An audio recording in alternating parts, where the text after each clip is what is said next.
first to order.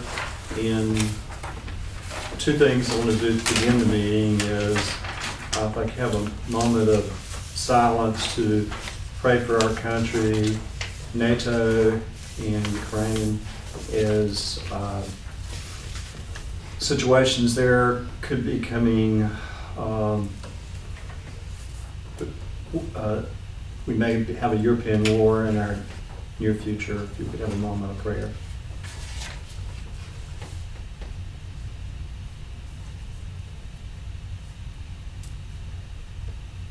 God bless U.S., NATO, and Ukraine.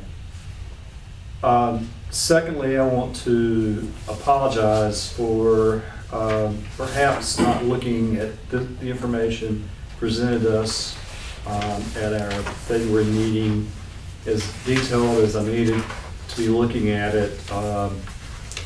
It was given to us at the night of the meeting, and we did not have a study guide before. And that's the major reason for having this meeting, is to get more information on the proposal, to look at other options, to look at incentives, and to reevaluate. There is nothing more important in Princeton than making sure our policemen are compensated for the work they do. And I don't think there's a member of this board who does not want to have an increase for our police department. So that is not the question tonight. The question is, how do we move forward in recruiting and retaining new policemen? And with that, I know all of us may have questions, or we have more information in front of us, and I'll turn it over to Michael or Broderick that I've talked to since that I know they have questions. So.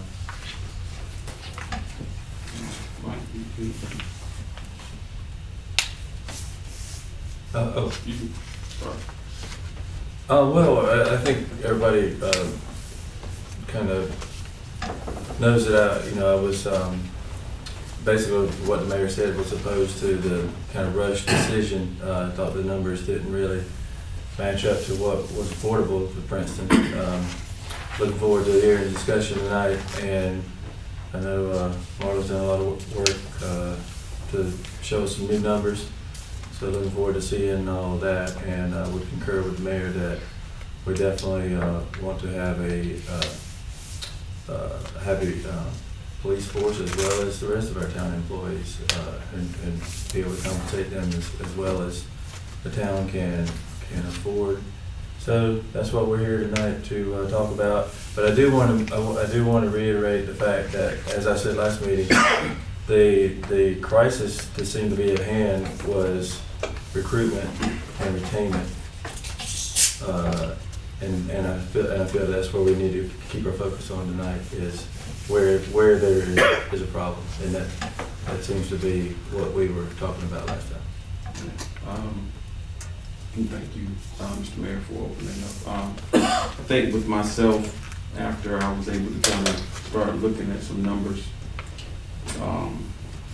I know in the first meeting, I was more gung set on, let's go ahead on and make this happen, let's make this happen. But after I received the other information and I started looking at numbers, I was like, we may need to try to find a happy medium. And I do apologize for being at that point, let's go. But at that time, I was hearing that there was a potential crisis that could happen, that we would be uncovered without any law enforcement. And I know that at the time that I've been here, not being in the loop, knowing that we didn't have any type of coverage, this was new to me. So I definitely didn't want that to happen, especially since we, as commissioners, were sworn to uphold and do what was right pertaining to the town of Princeton. And I didn't want us to be in a situation where we were in more debt than anything. So that was my reasoning for just sending the email to say, hey, let's go back to the drawing board. Let's look at some numbers where we can make everyone happy, and still make sure that the town is in a good shape. But one of my questions was, why is it that we cannot maintain that officer position? What is it that we're lacking?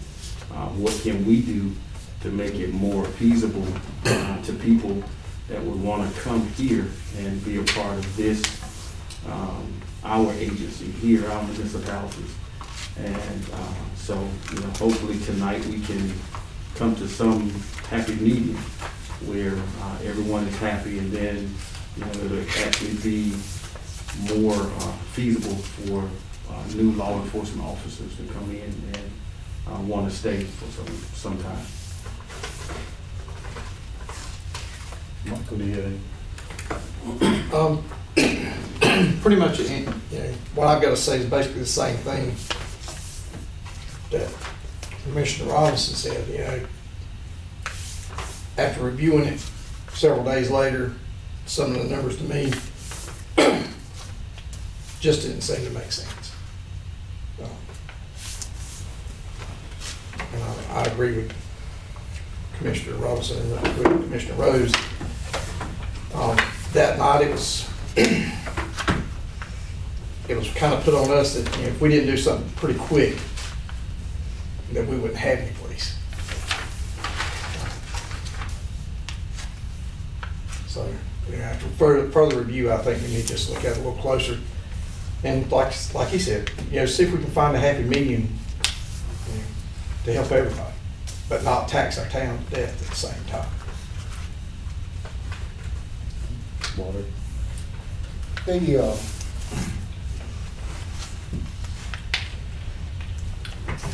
The information that everyone is talking about is information that the administrator has gathered, laying out the numbers to us, what the projections are for the next 4 to 5 years, what the tax base will likely be. And yes, they are projections, but she uses those same type projections each year whenever she does the budgets. Looking at the information that we've gotten so far, that the information that we've gotten so far basically backs up what the administrator said on the night of the last meeting, and the information that she has gathered actually doesn't make her case weaker. It actually makes her case stronger as far as reasoning to offer the salary that was proposed, and that I'll end what I say this way: that if we change the salary range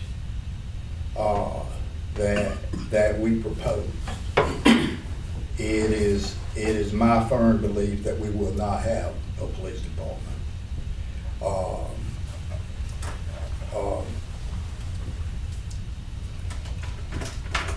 That I sent the email to everyone. This is a road that we've, as the town board, have been down before. That we try to save money whenever it was with the maintenance department. And everybody left and the maintenance department could not function. And the citizens were very upset. They called the board members stupid because we allowed we were sitting on money and we would not offer to pay the maintenance department, and they all quit. That if we renege on what we did just a few weeks ago, as far as the salary goes, I know how law enforcement officers think. And once that they are done with the city, that they're done with the city. And they will take this as a slap in the face. And the ones that we have that have been willing to hold on, they will be looking just as hard as they can to find somewhere else to go. Even if it's just even if they don't make their salary rate, that they'll just be done with us and fold up their hands and or go. Secondly, that I disagree with Commissioner Rose in that this is an issue of recruitment of new officers. This most certainly would not be a time that you would want to lose your chief of police. You would not want to lose your chief of police whenever your department is already on shaky ground. You gotta have someone that can stabilize the leadership for the department. There's an old saying in law enforcement that it's a whole lot easier to pay the salary for supervisors, being the chiefs, the lieutenants, than it is to pay the hourly wage for an attorney, where you don't have the correct leadership at the top, and bad things happen. And in law enforcement, bad things can happen. And if you do not have someone in leadership, that it can be extremely costly to the town. Okay, I'm going to make a few comments at this point and then turn it over to Marla and the chief to go over the numbers and the incentives that not that I proposed, and here it says I proposed that. I got this information from talking to other officers, and anybody that has any other proposed incentives to recruit and retain officers are welcome. Princeton is the second smallest municipality in Johnston County, but we are growing. We are not shrinking like some municipalities in neighboring counties. But you can see in front of you, our tax base is at 92 million, where Clayton is at 3,786,000, and where micro is at 26 million. Wilson Mills, that we have the study in front of us, is at 245 million in tax space. In terms of 911 calls, we're either the second or third lowest in the county. Barring that, if a policeman is called in harm's way, it's as dangerous to work in Princeton as it is any other municipality in the county. What I'm trying to say is when we have a higher wage than other municipalities, we cannot afford it. And then secondly, all the other municipalities are either going to match our salary or go higher, and we'll still be towards the bottom. And it won't take a long period of time to do that. The problem is not necessarily a local problem, it's a national problem that's occurred since 2020 with policemen retiring or not being desiring to go in that field because of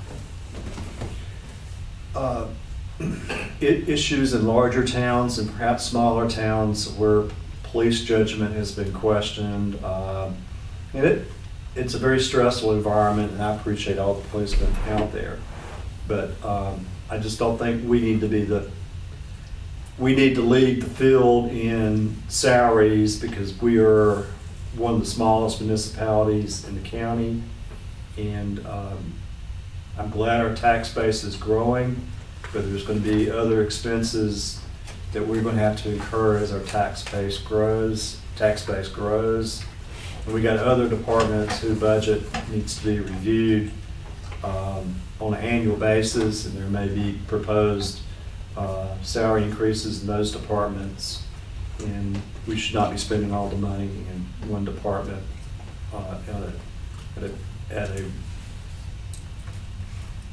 we have a budget process going on from April through June, and that's when we need to be looking at spending a major part of our budget.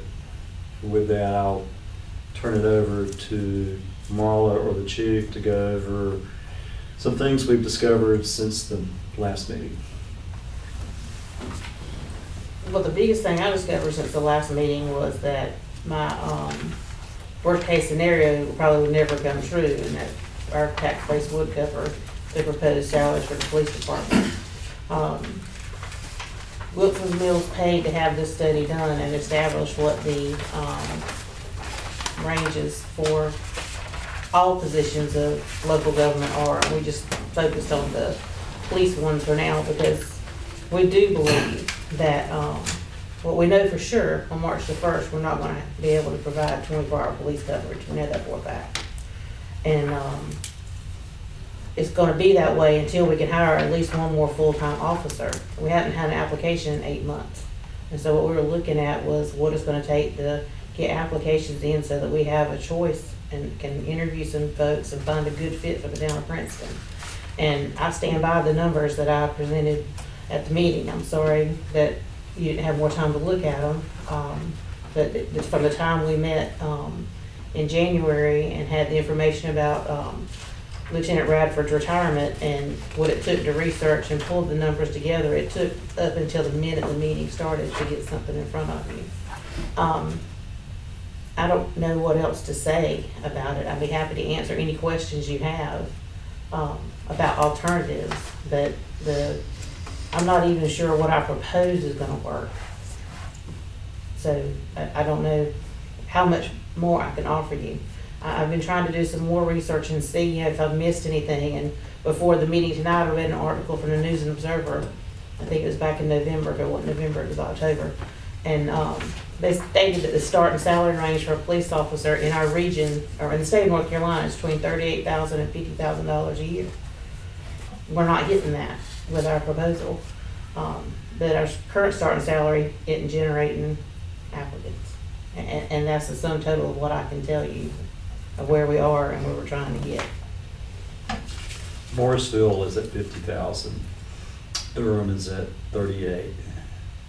We're, if under both proposals, it's either around 41 or 45. So we're But if you look at Durham and Goldsboro, they are like 25% down. That 25% of their positions are vacant. I'm just, Morrisville is the top of the Triangle Bay area, which they have a huge tax base versus ours. Well, I understand, and I know it's gonna be difficult, and we're in a transition where our town is growing. But I really feel like we're on the verge of, are we gonna have a police department or not? And we were actually there in the not category in April of 2000. I think only a couple of us were here to experience that in April of 2000, but it was not fun. We had, we barely had 12 hours per day coverage during that period of time. Chief, do you want to go over your conversation with the sheriff at this point? Yeah, before I do that, I just want to mention a few more things. And I think each of you know that I voiced my opinion. I don't hold back. I am tactful, but I speak what's on my mind. That's not the type of person I am. Before I get into what the sheriff and I discussed, I will say that that incentive, it was requested. I didn't realize it was proposed because I put requested at the top, but it was requested. The mayor wanted it because he wanted to have something to gauge, I guess, to kind of make some type of determination as to what we can offer the guys. The guys did come back and mention just about all those things on the list. You know, some of those things I thought about months ago, but I knew it wasn't even feasible. Years ago, but I know it wasn't even feasible. But I've spoken to both the full-timers. They're upset. I am as well. They're frustrated. As far as the incentive, that was understood that was in conjunction with the salary before, or what can make things better. When you approved the salary, the last meeting we had, even though you had short notice, it was still approved. I'm sorry everybody didn't agree with that, but it's like giving a child a piece of, or waving a piece of candy in front of a child's face and taking it back. Well, that's what happened. It was like a slap in the face to them. It was a slap in the face to me. You know, when it all boils down to it, you make a decision and a determination what you want the salary to be. That's out of my hands. You know, I can sit here and talk half the night, but it's going to be your decision. And whatever the consequences are going to be after the decision, that's entirely up to you. Just know that as it stands, you know, my officers now, they're frustrated. They really wanted to address each and every one of them. But I didn't think that was a good idea. They're very smart, they're very intelligent, and most of them were excited about the new salary, very excited, as I was. I was excited for them, I was excited for myself. But in the grand scheme of things, Marlon and I had several conversations. Mr. Martin and I had conversations. The mayor and I had conversations. But I would be remiss if I stood before you and told you that I agree with any of it. I don't. I told the mayor I don't agree with it. Sorry, I just don't agree with the incentives. Because that, to replace the current salary, is just unfair. I've been standing before this board for almost 11 years. I do recall one individual who stood before this board, and I won't call any names, but he was a department head, and he expressed his concern about their salary. And it was maintenance, about how upset and disgusted he were, and what the consequences were going to be. And they didn't get that kind of response. The board did not change their mind. They moved forward on increases. And I've seen a lot of changes, and I haven't said anything. I haven't said not one word when I've seen increases come across these tables and it didn't involve the police department. When I've seen personnel hired and it didn't involve the police department. And it bothers me. Yes, there's a lot of police departments and agencies that are going through things.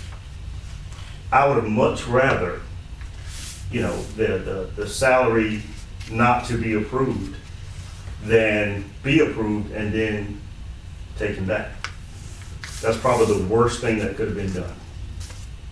And even with finding a happy median and offering these incentives, some of the incentives on that sheet are not even practical.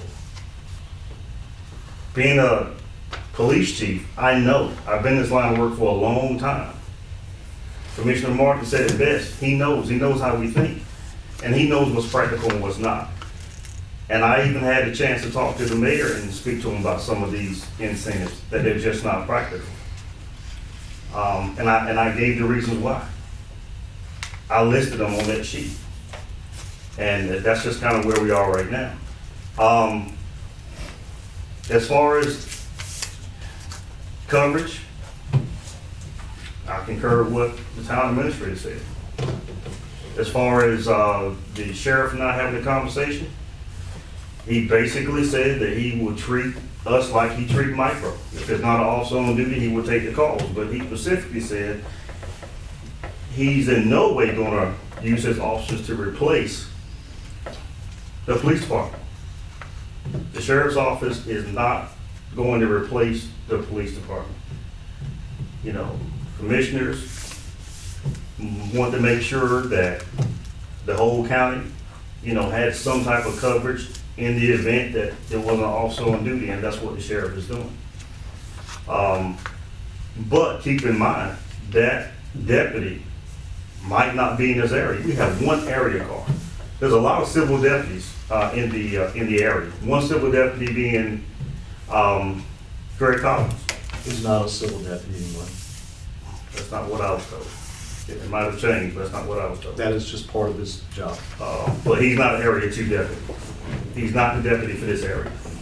So there might be some deputies in the area at any given time, but it doesn't mean that they're gonna be the ones that's gonna respond.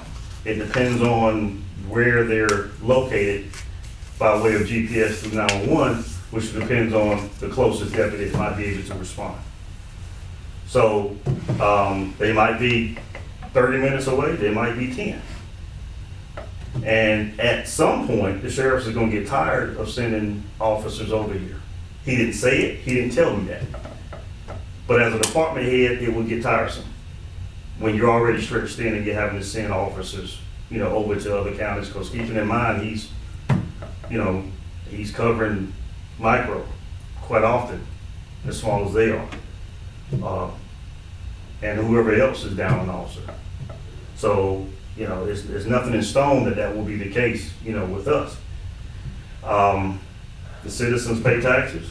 They expect to see a police car, Princeton police car here. If they see a deputy, they might appreciate it, but at the same token, they would like to see a quicker response. And that's not necessarily what you're gonna get. So, I agree with the numbers that the administrator went over. We went over those same numbers. We sat down side by side. I sat down with Commissioner Martin. We talked about it as well.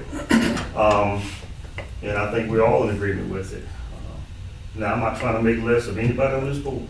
I'm just telling you how I feel, and I'm telling you what their, perspective is as far as I'm concerned, as well as my officers. They've asked me several times about it. And I'm pretty sure they're viewing this on YouTube if it's operating correctly. So, as far as everything else goes, that's kind of where I stand with it. Obviously, the last say so is gonna be what you decide you wanna do. And that's fine. That's your prerogative, it's your authority. And if you don't work in law enforcement or never work in law enforcement, it's kind of hard to understand what we deal with and how we feel and what we go through. The only thing that you can understand is behind the desk, as a commissioner, as a board member, and the stewardship of the town's money and the taxpayers, but not from the perspective of law enforcement officers. It's entirely different. Entirely different. There's only one person here that I can say can understand that, that's Commissioner Warren. Not trying to single him out, but I'm just being honest about it. So at this point, that's what I have to say about the matter. You know, I won't stand before you long and I won't keep rehashing it. But that's how I feel about it. And whatever you decide to do, you do. And then whatever results later down the road, that's going to be something that, you know, you have to contend with and decide what you want to do. Let me Well, ask you, First of all, these incentives, with the exception of one, were not my incentives. They came from the police department. Yes, I mean, the officers, And I did mention that these, earlier. these incentives are not in lieu of a salary increase. I don't know where you got that from. I don't, from my understanding, Mayor, you said when we were in the office, correct me if I'm wrong, because I don't forget much, maybe with what is decided, maybe with a increase along with the incentives, maybe that will help. Now, is that what you said? Or Yes, did I it hear is. you correct? It is. Okay, so I mean, I don't know where you got that from. that's not what you said? No, I'm So quite what- sure we're gonna have a salary increase, but we're looking at a bigger picture of what might recruit policemen. So it's a bigger picture, not just the old salary plus these No, incentives. that's not what I was saying. I mean, I understand that is along with retention and also recruitment for the most part. But at the same token, that request for those incentives, I think was for the whole totality of the circumstance, which was recruitment and also retention, I would think, because you still gotta think about the people that you have employed here. And also, anyone that's coming on board that's gonna be hired, yes, I mean, some of those things might be appealing to them, but at the same token, that alone won't do it. That is correct. I never said that. Do you mind going over these incentives one by one?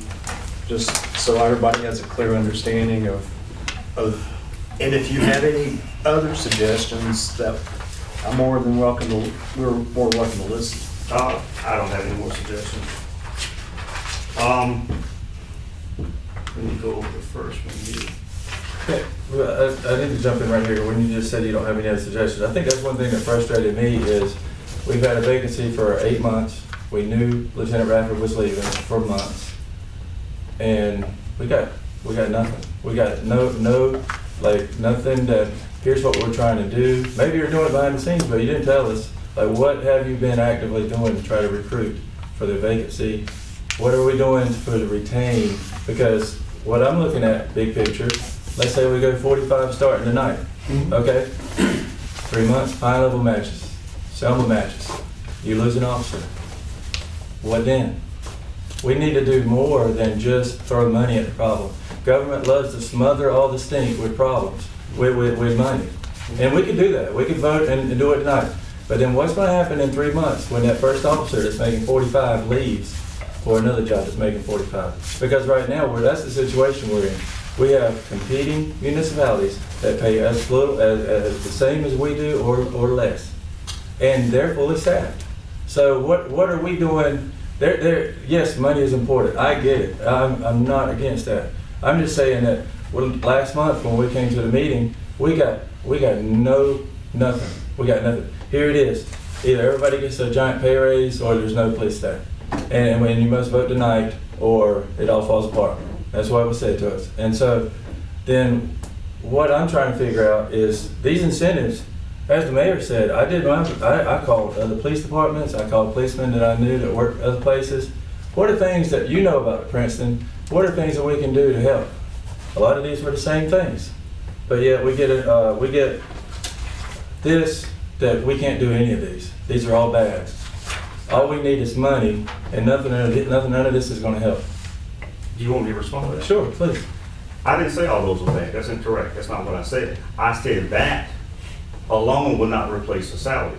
And as far as, do you want me to finish? Please. And as far as the recruitment is concerned, and as far as coming up with other ideas, I just mentioned several months ago, and I think I mentioned it again, about recruitment through, Triangle J. I mentioned that several months ago. And I also mentioned that we were doing everything we could, trying to talk to people, trying to talk to the students at the school. We've been doing that. There's not a lot more that we can do. Why? Because you have a small department and there's not a career ladder here. There's not the so far you can go. There's not the so much that the police department can offer as compared to other departments.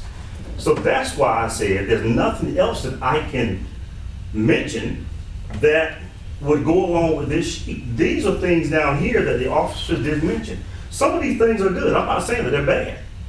You know, if you look at the take-home card, that was mentioned. Most agencies do that.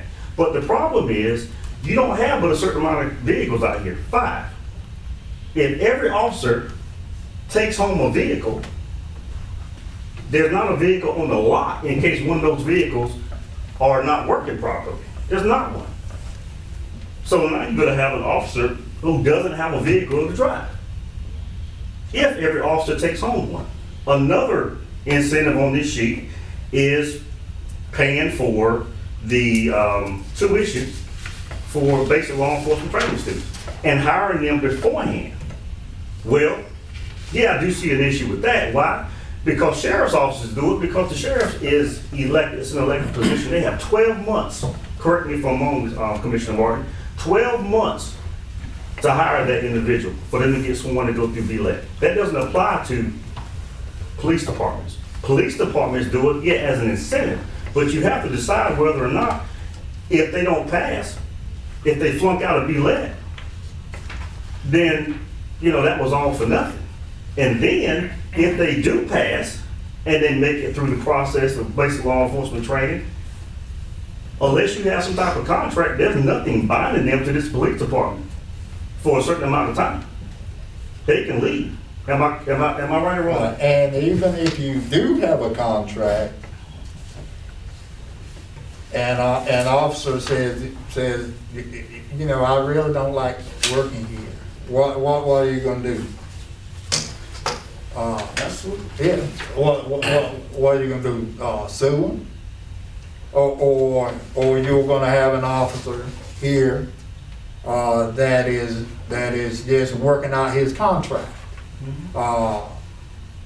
And so that the point about the paying the tuition for the officers to go through basic training or giving the officer back the that is money for going through the training. It has the tradition. The traditional problem has always been that most people do not go through BLET, even if they want to be an officer, because they cannot afford to stay in school that long and not get a check. Mm-hmm. And so almost, I personally do not know of an agency that actually does that. Number one, because if they pay the person to go to school too, that cost is raising everything up, and plus you always have to consider what I've told the board time and time again, that whenever you have a high turnover of officers, it costs a tremendous amount of money to train officers. That we can look at that we can look at the lieutenants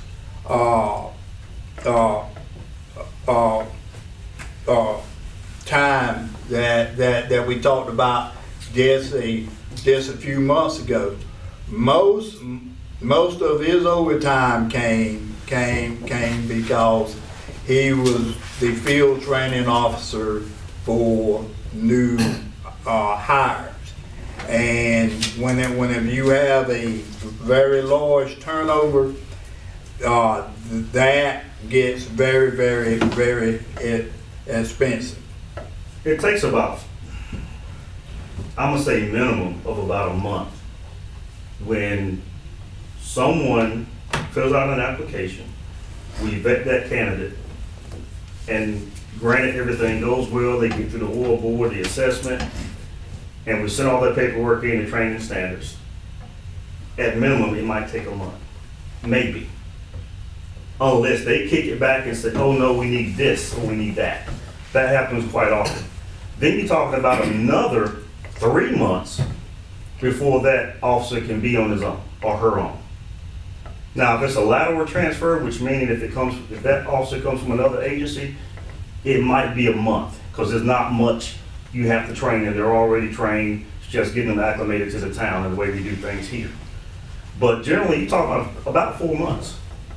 From the time they fill out an application and you send their paperwork in to the time they're actually ready to be released. Because you got to make sure they're ready. You just can't let them go and put them out on their own without making sure they're properly trained. So it takes a while. It takes a while. But I'll go over some of these things just because I have them on the sheet. Can I ask you a question? Sure. And this is just constantly sticking out in my mind. Sure. Ms. Ashworth, you said that looking at the numbers, when you looked at them, that you saw that your worst nightmare probably wouldn't come true. Can you elaborate on that for I me? didn't call it a nightmare. I said worst case scenario. When I was analyzing what it would take to pay for the salary increases, I was using a $80 million tax base, or a penny netting $8,000. And if that number was true and stayed the same over the next 5 years, then we would have to go up on our tax rate 7 cents, along with applying the other monies that I showed. When I went and did the tax forecasting and looked at what our tax base was for this year, and I'm only doing ad valorem tax, I'm not including vehicle tax. I just saved that revenue for something else. So that's why when you look at the sheet the mayor referred to, it says 92 million for last year, and I think I'm showing us at 83 or something like that. The difference is vehicle tax. I didn't show vehicle tax in my forecast. So I left vehicle tax out of it, and I used only construction that I knew had occurred, was currently occurring, or most likely to occur over the next 5 years. Otherwise, I just use a conservative 2% increase, which seemed to bear out. And also, before we get to the end of the 5-year period, we'll have a revaluation in 2025. And right now, market values are running 10 to 12% above the 2019 values, which was the last revaluation we had. Okay. So, projection-wise, you're looking at possibly a 2% increase for taxes? 2 cents, 2 cents. not 2%, 2 cents. I'm sorry. And that would be to help make a payment on a $450,000 mortgage on a new community building. If we had to borrow $450,000 and chose to finance it for 15 years. So with that, and how tax rate wise, how would that put us up on the scale? Because I know even with just some, even after we left the meeting the other night, apparently someone, said something to someone else, and I saw it on Facebook that, oh yeah, Princeton's getting ready to be the highest taxable municipality in town in Johnston County, and some of the citizens were mad with that. Okay, our tax rate this year is 61 cents. Okay. We went up 5 cents this year, and 100% of that is going to the fire department to help cover paid personnel, which they just started. And they also got, their tax rate had been 5 cents, and the Johnston County approved to raise it to 10 cents. And we were already paying them 5 cents of our 56 cents, and so we went up 5 more cents. So our tax rate is 61 cents, we automatically give 10 cent to the fire department. So that leaves us with 51 cent to operate off of. And Kenley was, it's 61 cents before, and Kenley Fire District went up another 5 cents. So if we were to go up 2 cent, it would put us at 63. So even So we'd if, still be, we'd be amongst the highest. so even if we decided, and just hypothetically speaking, that we said, okay, you know what, let's just stay with what we got. Let's stay with the increase with what we have.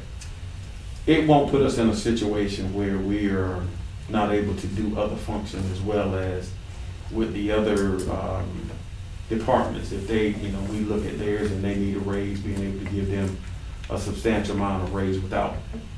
I don't believe so. I haven't researched it, but I don't believe so, and this is why.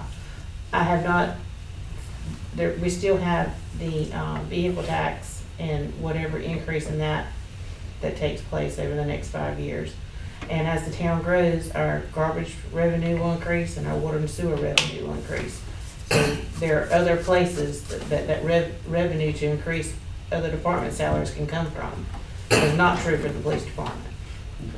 Because see, these were things that, like the other night when we were, well, the other week when we were talking about it, that, you know, we really didn't get a chance to discuss. And those were areas that I had questions. Because like I said, I didn't want to put us in a position where we weren't able to finish our flood litigations. We weren't able to finish, you know, doing with the new community building. You know, I didn't want to put us in a situation where we would just, it would just be and it's nothing against the police department, that we were just dumping all this money to the police department and just saying, hey, look, this is what And I had doing. thought about it, and I actually made a comment or two about it when we were talking the other night, but you did receive a lot of information in a short period of time. But what I said about that is something similar to what I just said about the revenue sources we have for pay raises for the police department being limited to tax revenue. There aren't any, other than a COPS grant, which we already have, and we're not likely to get another one. There aren't any pots of money out there to help raise your police department salaries, but there are generational amounts of money out there right now that can help build the community building, help do other drainage improvements, water and sewer upgrades, and that's why I think this is the best investment for our the tax increases that we see coming, the increase in our tax base. Okay. All right, well, thank you. And Mr. Chief, I'm sorry for stepping over you at that time, but I just wanted to make sure I got those questions, trying to jot them, so I have a better understanding.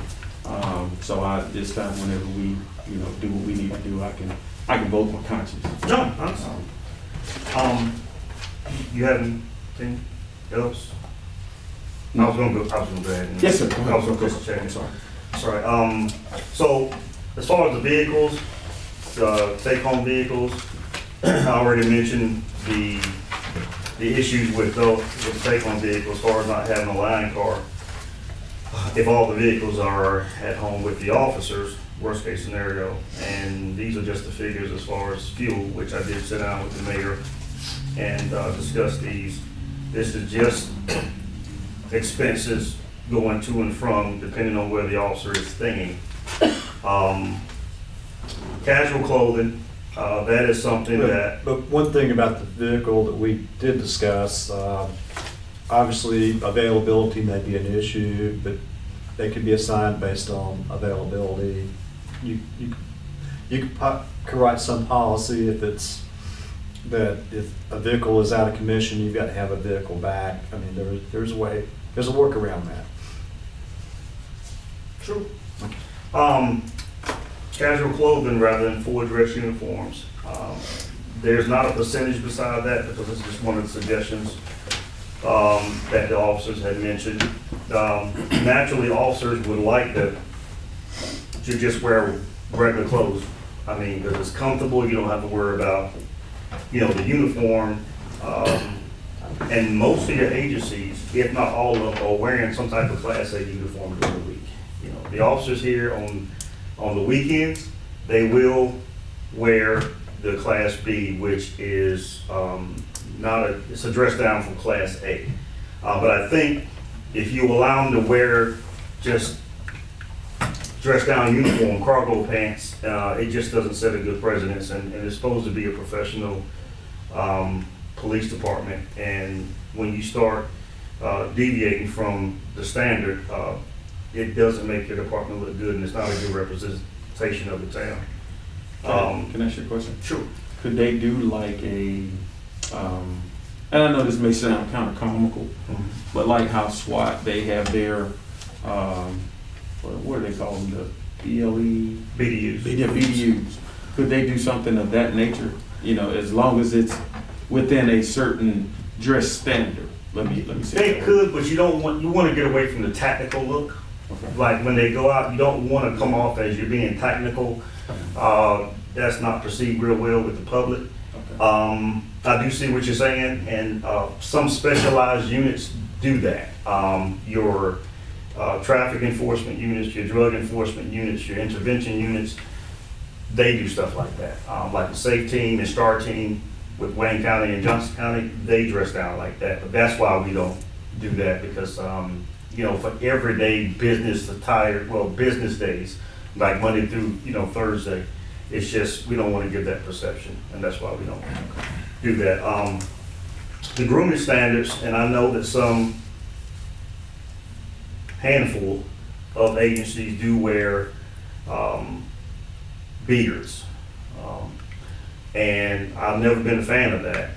Just doesn't look professional to me. A lot of the BLET directors, they've expressed their concern with it, because you're not allowed to wear beards when you're coming through BLET. That's just a standard. And sometimes it just comes off as being relaxed and just not professional. But I have seen it. It just doesn't look good to me. I think when you start getting away from, you know, professionalism and an actual grooming standard, and kind of lift your expectations, you know, you're going to kind of welcome all types of people with all types of, you know, wants and needs to just blend in with everyone else. The women wear outer carrier vests. I don't have any issue with that. I mean, I think that's a good idea. You know, we don't have a female officer except one on reserve duty. And that's about it, but we haven't had a female in a while, since the last one we had left. And housing subsidy, the mayor and I talked about that, and he elaborated on trying to have some type of allowance, as well as some incentive for them to, you know, purchase a home and maybe have some type of allowance towards their mortgage, which I think is a good idea. But as you move over to, I think, radar, I think these papers are not really in sync, but sequence. The radar, that was mentioned. Radar school is kind of a must-have. That's why I didn't put a percentage beside it, because, you know, after about 12 months or 11 months, when they get close to the end of their probation, they automatically get 5% anyway. So that intoximeter certification, which is right below it in the radar, we start sending them to radar school at that point in time. And the reason for that is because there's nothing worse than an officer calling communications and asking them if they can send a trooper or someone down there to run a test for them. And then to add insult to injury, now they have to be subpoenaed to court because they were the analysts who ran the test.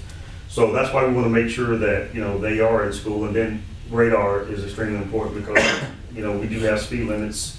And, you know, as part of the motor vehicle law, we have to make sure that we enforce those speeds throughout town. So it's imperative that they do have their radar certification, and both of which is a 40-hour class. So both of those, we already send them to do? We do. We already sent them there. So really, that wouldn't be in considered. Right, because that's an automatic. We already sent them to those classes. Field training officer, I think that is an extension from your regular in-service training or the 2 trainings listed above, because that is a 40-hour class, but field training is basically, it allows you to have a designated officer or officers to train the officers as the new recruits, as Commissioner Martin mentioned earlier. And I mentioned the time it takes to train those officers, and a lot of time goes into that training, and a report has to be generated daily. It's called a DAR, a daily operational report, so you can note what their daily progress is as you're going through that training. And I have 2.5% beside that particular certification. And also first line supervision, that school is 40 hours. And that's when you have an officer who is showing you that they can lead, that they have the skills to possibly be a supervisor, and you want to send them to that school because they're taught all the methods of leadership and the importance of management regarding an agency and the officers under them. And of course, I listed bachelor's degree because most of your agencies, they allow 5% if you have a bachelor's degree, and then 5% more, of course, if you possess a master's degree. You turn over intermediate certification, I put 2.5% there. I gave you a description of what's required, and it is quite a bit under intermediate certification. That takes a little while. It could take 2 months, it could take 3. It just kind of depends on how quickly you get your transcripts together and all the other information that they require and how fast you can get it in. Everything is done in-house, but they are extremely busy at criminal training and standards, so it can take a while. Advanced certification is more detailed than the intermediate. Advanced certificate is where you have to possess well over 240 hours, almost 900 hours of training, and that's a lot. That's not in-service training, that's training outside of the regular annual in-service training. And there's some strict, requirements to meet that particular certificate. So I put 3.5% there because the commission as a whole has to come together and all their signatures are on that certificate. I have both of these in my office. I have the intermediate and I have the advanced, and I have every signature of the commission board on that advanced certificate, and Marla actually went with me when I received that. So that's why I increased that a little bit, because it's a little bit more than the involved than the other is. And both of these certificates are a great stepping stone for the officers, and it gives them something to work towards, because most of your departments, they do require anyone who's going up in the ranks to have an intermediate certificate, and any further than that, an advanced certificate, if you're at my level. And let me just say this, and it's not a correction, but to kind of elaborate on what he talked about intermediate, whenever he said that it takes 3 months to get it. What he's talking about in that 3 months is whenever you fill out the paperwork and send it in, that may take you 3 months to get it back.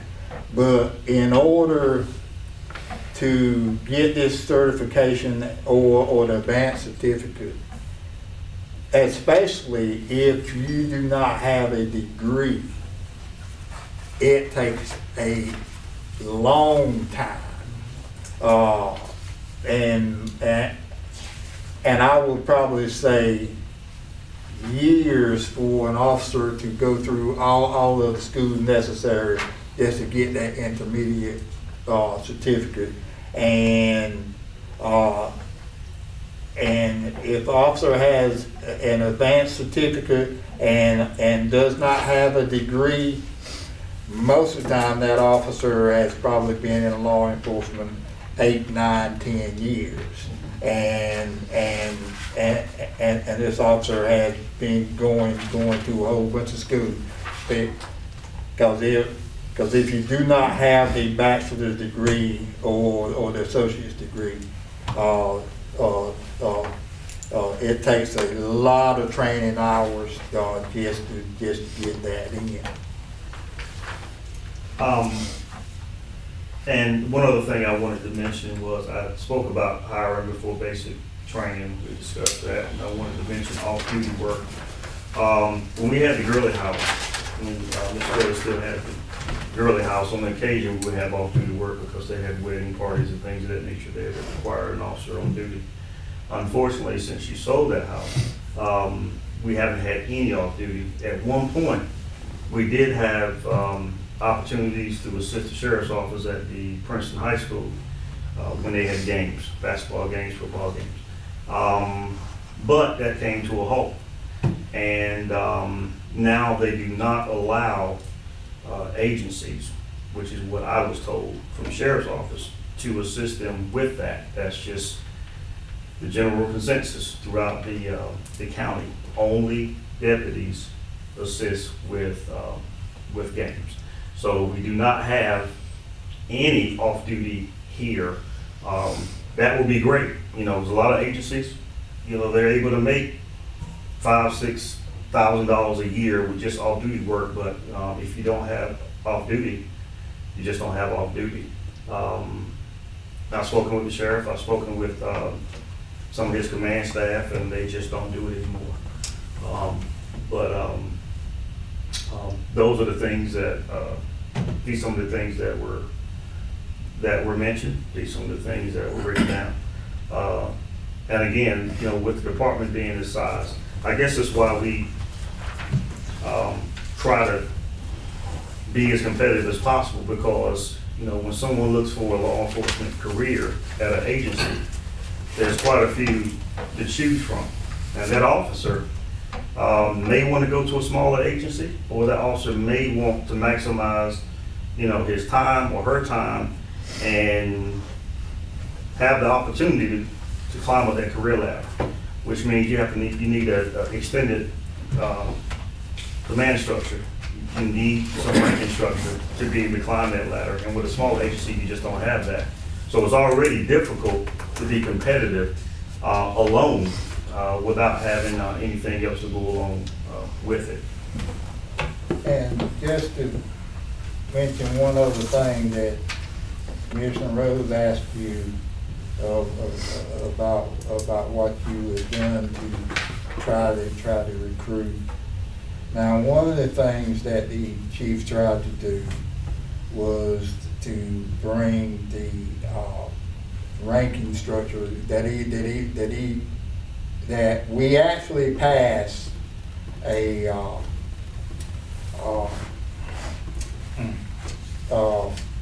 Classification.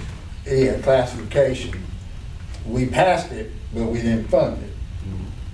And so that classification says that officers, if they get certain amount of hours in, that they can be classified as a, what is an officer?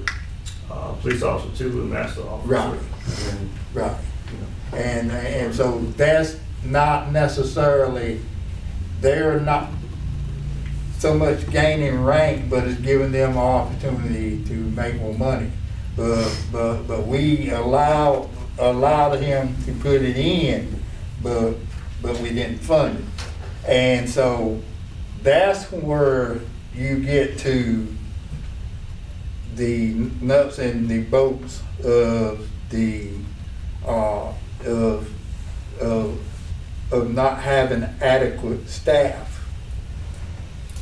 Because if you are always short of officers, then the officers can't get off to go to school. So if you have something there, but they can't go to school because you don't have enough staff where they can't, then what did you have in place that is doing no good? And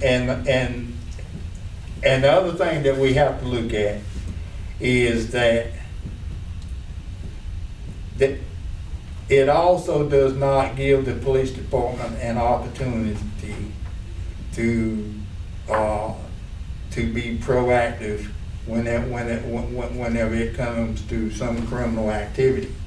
Because there is no need for anybody on this board to think that there is not drug trafficking and the crimes that go on here. Whenever you do not have adequate people, it is very difficult, if not almost impossible, for the police departments to do any headway, just because you don't have enough personnel. But Chief, let me ask you this. Yes, sir. You know your people better than anybody else do. What do you think is gonna happen if we go down from what we passed? I think they'll be looking for somewhere else to work. I think they will. Mr. Chief, let me ask you a question again.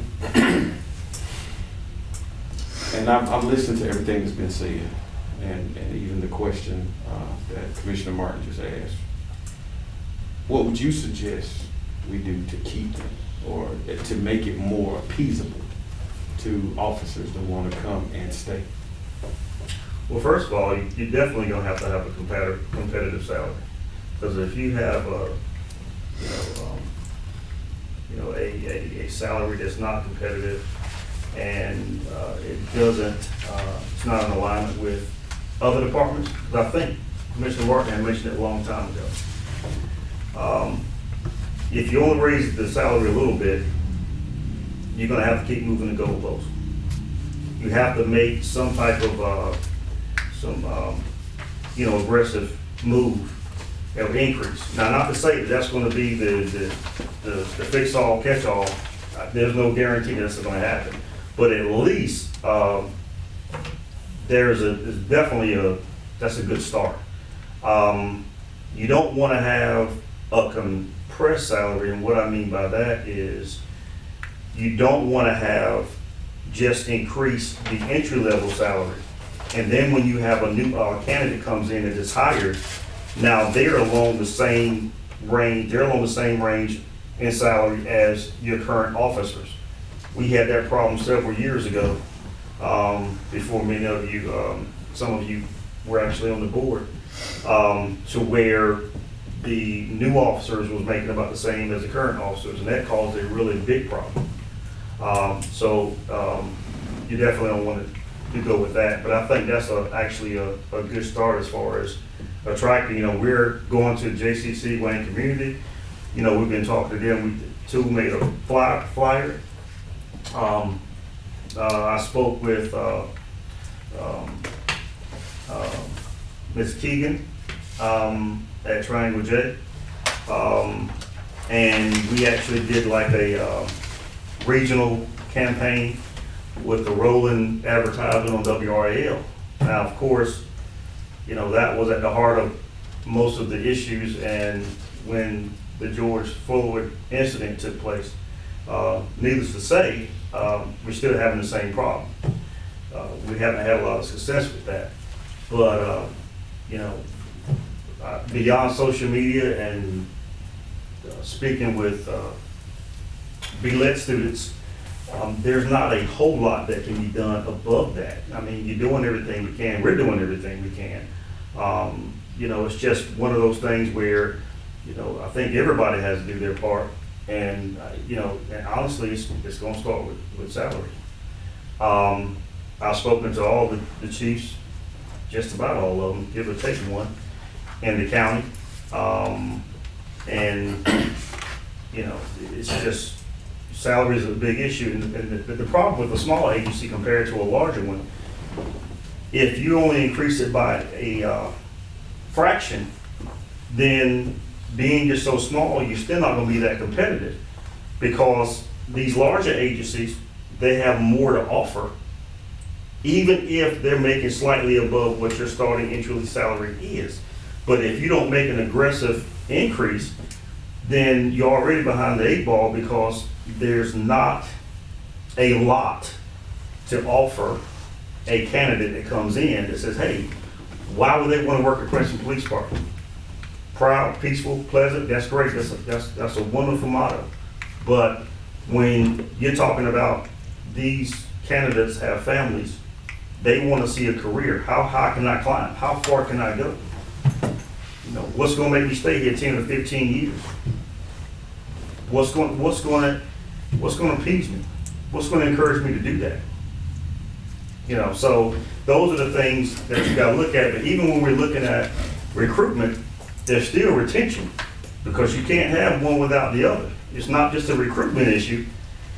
You still have to look at retention. And all these years, my colleagues across the United States in different agencies, that's what we've discussed on Zoom and on phone calls.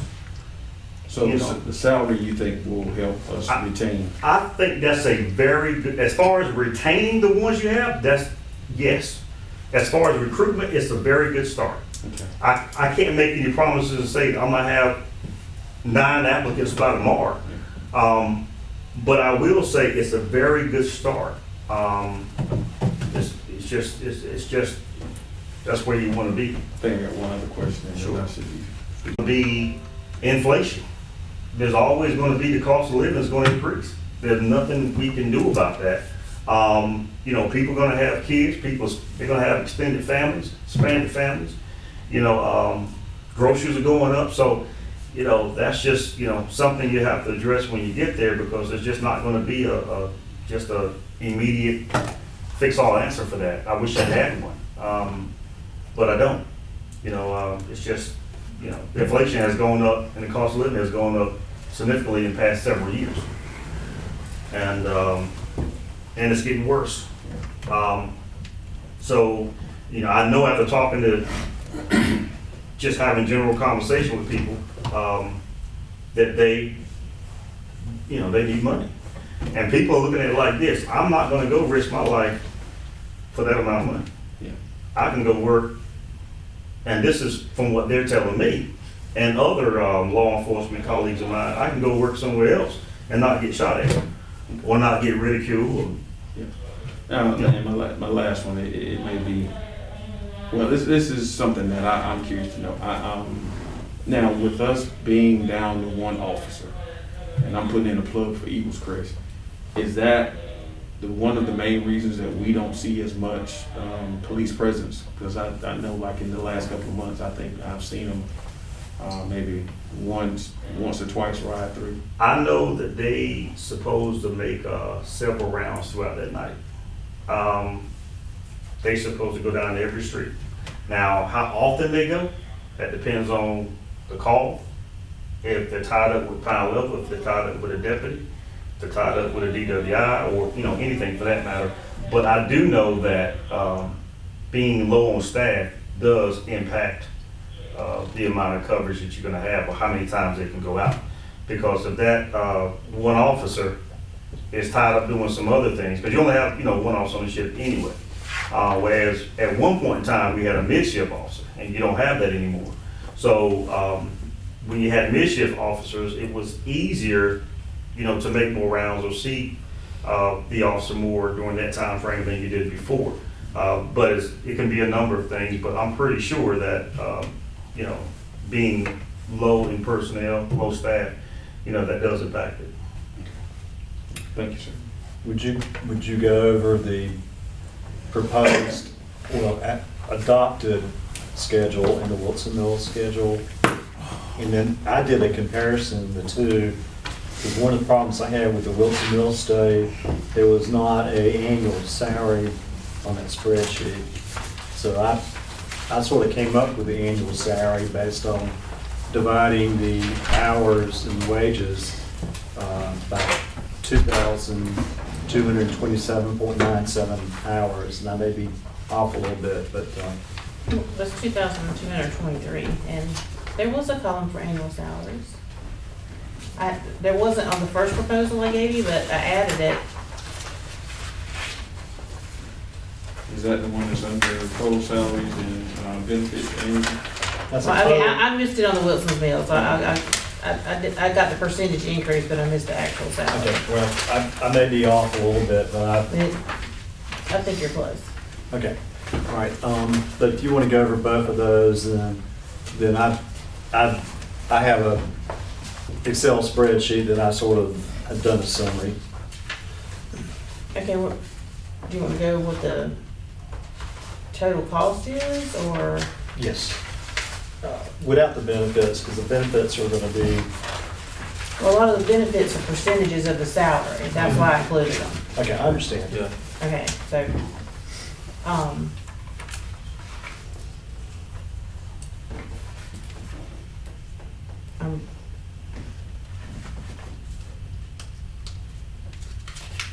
so do you want to look at it over a 5-year period? I'm really not sure what you want me to tell you. Well, and the chief just left. I'd rather save this comment till he gets back, but it just seems it's more top-heavy than recruitment and retention. Well, can I ask a question that's unrelated then while we wait for him? Yeah. A minute ago, we were going over this chart and the 56 cents, that's for us. We were talking about, we're at 61 now because the fire gets a dime now, right? Mhm. So should that be 51 or 56? 56, because we charge, the citizens of Princeton are assessed on 56 cents per 100.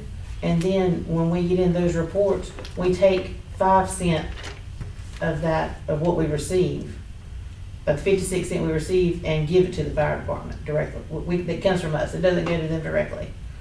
It's now 10 cents, we're at 61. So it's billed and collected on behalf of the town of Princeton, and then Right. we take But- the 10 cents and give it to the fire department.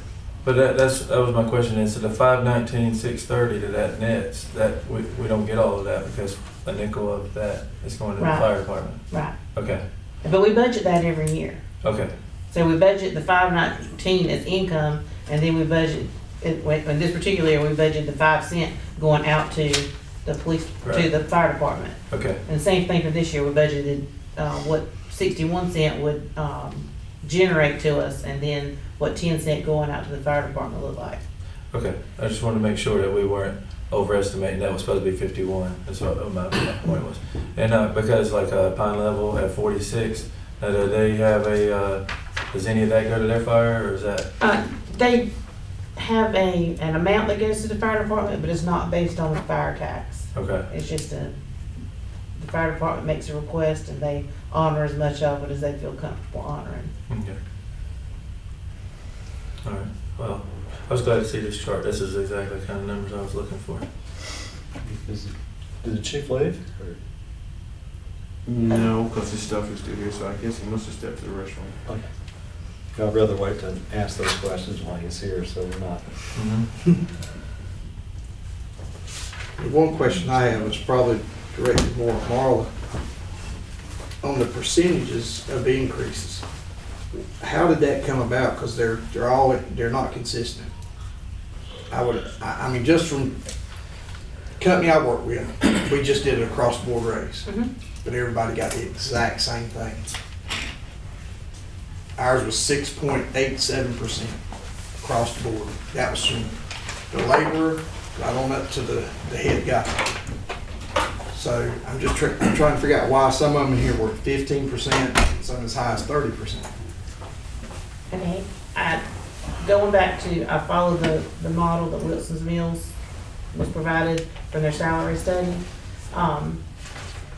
All the positions increased the same percentage as far as the salary range. But we had 2 officers with multiple years of experience. The police chief has been here 11 years. And we have an officer who was here and left but came back, who has 4 years of experience. And so they were moved up on the scale. And the way that Wilson's Mills did it, I did it the same way, is that they took 2.5% of the starting salary for each position and called, they had a name for it, but it's like an incentive increase. And it's based on your training you receive or years of experience, things like that. So and then they also developed a target for each position, and that was based on 7 increases, which most officers should naturally receive over a 5 to 7 year period. And so everybody that behind Wilson's Mills had that had over 7 years of experience automatically went to that target salary, which I showed it on the schedule. And so that's what I do with the police chief salary. We moved it to the target, which was 7 increases above the beginning salary range. And then for our officer who had 4 years of experience, I moved him up 4 increases. He automatically already had 2 because of completing his probationary period. And so I moved him up 2 more. And the reason I did it is because of salary compression. And the chief touched on that earlier, and I think Mr. Martin's talked about it before too. And so now you have some evenly spaced, 3 people we have are spaced out so that people you come in, you can see where they are, and there's room for other people to grow, and there's money to pay for it.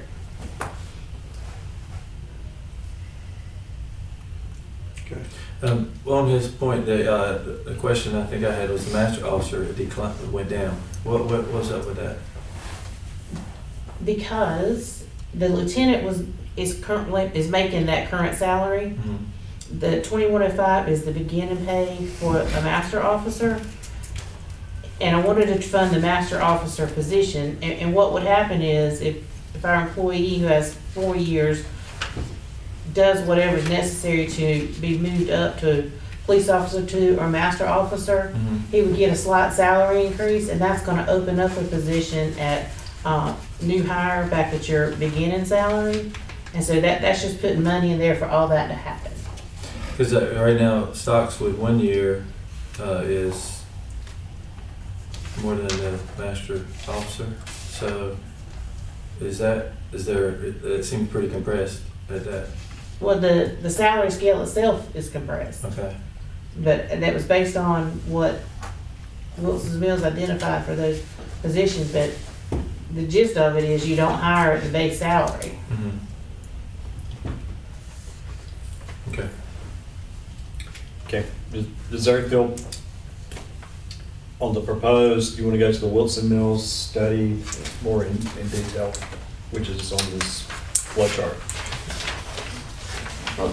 Well, that page, everything I just explained to you, I did just using starting salaries that were more in line where Wilson's Mills established their starting salaries for July 1 of this year.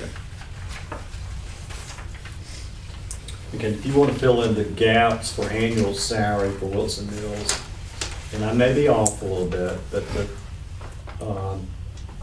Sutton would be at 71,713 under the Wilson Mills. Master Sergeant would be at 43,192. Stocks would be at 43,392. Tool would be at 49,927. Calculator. Vacant position would be 41,124, and part-time would be 32,220, which is a total of 281,568.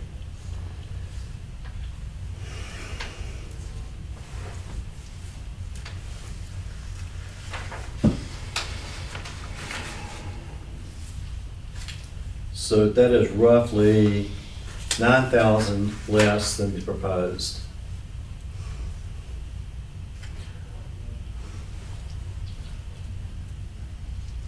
On the total budget. On the total budget. Not including benefits. So when you work all those numbers out and look at it over the 5-year period, I was projecting out, it's about $100,000 less over 5 years.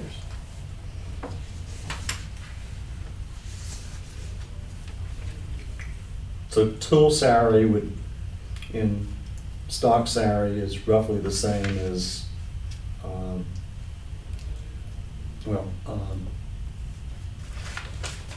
tool would be at,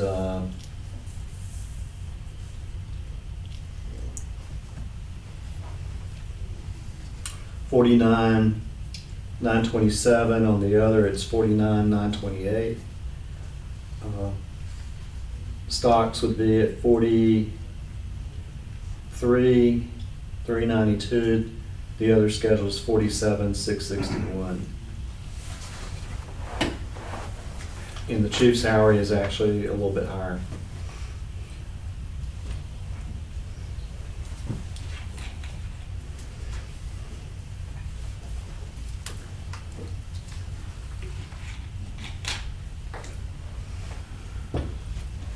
I guess to me, we're looking at, I thought what we were kind of getting last time was based on the Wilson Mills model. And now we've got this model and another model that's based on Wilson's Mills. And last time, we were gonna need a 7% tax increase, and now we don't need a tax increase. And the numbers are even greater. And it's a lot to take in. And a lot of the numbers, to me, it's wishful thinking 3 years out. It's stuff that it could happen, but it's a lot of chickens before the eggs. That Pinecroft subdivision's been sitting there for 5 or 6 years now. Does anybody have any more questions on the Wilson Mills model? Just- I guess, yeah, so I see this corresponds to this. You just did the math. It would be your Yeah, salaries. of course, I have a end proposal that is yet another discussion. In Chief, while you were,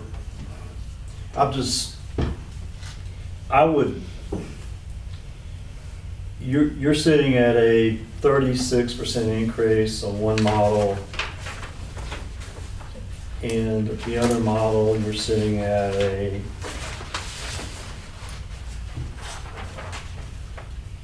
I don't know, 29.85. 29, yes. And Marla's given some explanation for that. However, I think the biggest exposure we got is retaining and recruiting in, I would like to propose that you do get an increase, but we review your salary and your performance of that recruitment during our budget cycle. And that's, May I respond to that? sure. To me, Mayor, that's like a slap in the face, honestly. I mean, it's almost like saying, well, if you recruit, we'll base your recruitment or your efforts in recruitment on whether or not you get an increase. And, if you want to keep it, if you want to keep my, salary where it is now or slightly, like I said earlier, that's entirely up to you. But for, to propose that my salary increase is based on recruitment, I'm just baffled. No, I didn't say totally on recruitment. I've got like a 15% increase, and then during the budget cycle, if you have performed and got all the positions filled, it's basically, that's how I've always, in my job classifications in the private sector, it's based on reaching certain objectives. Yeah, but, this is not a factory, and it's not trying to make production. That's what it sounds like.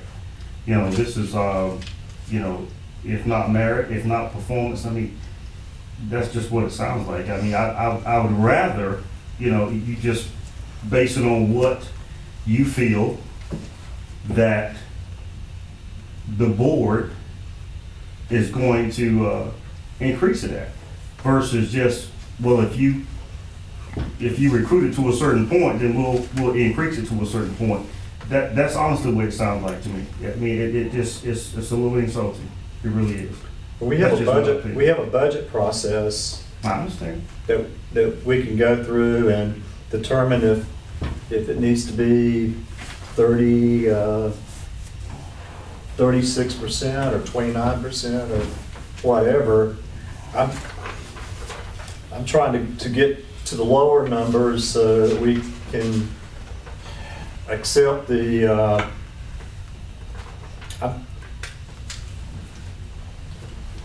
what I have on my spreadsheet is at least a 15% pay increase for you at this point. And I know other departments have taken pay increases at the lower line, and the CEOs or the chiefs or have not had an increase. They're waiting until budget time. But this, I do have a proposal here for you to have a 15% increase. You know, what you're proposing, Mr. Mayor,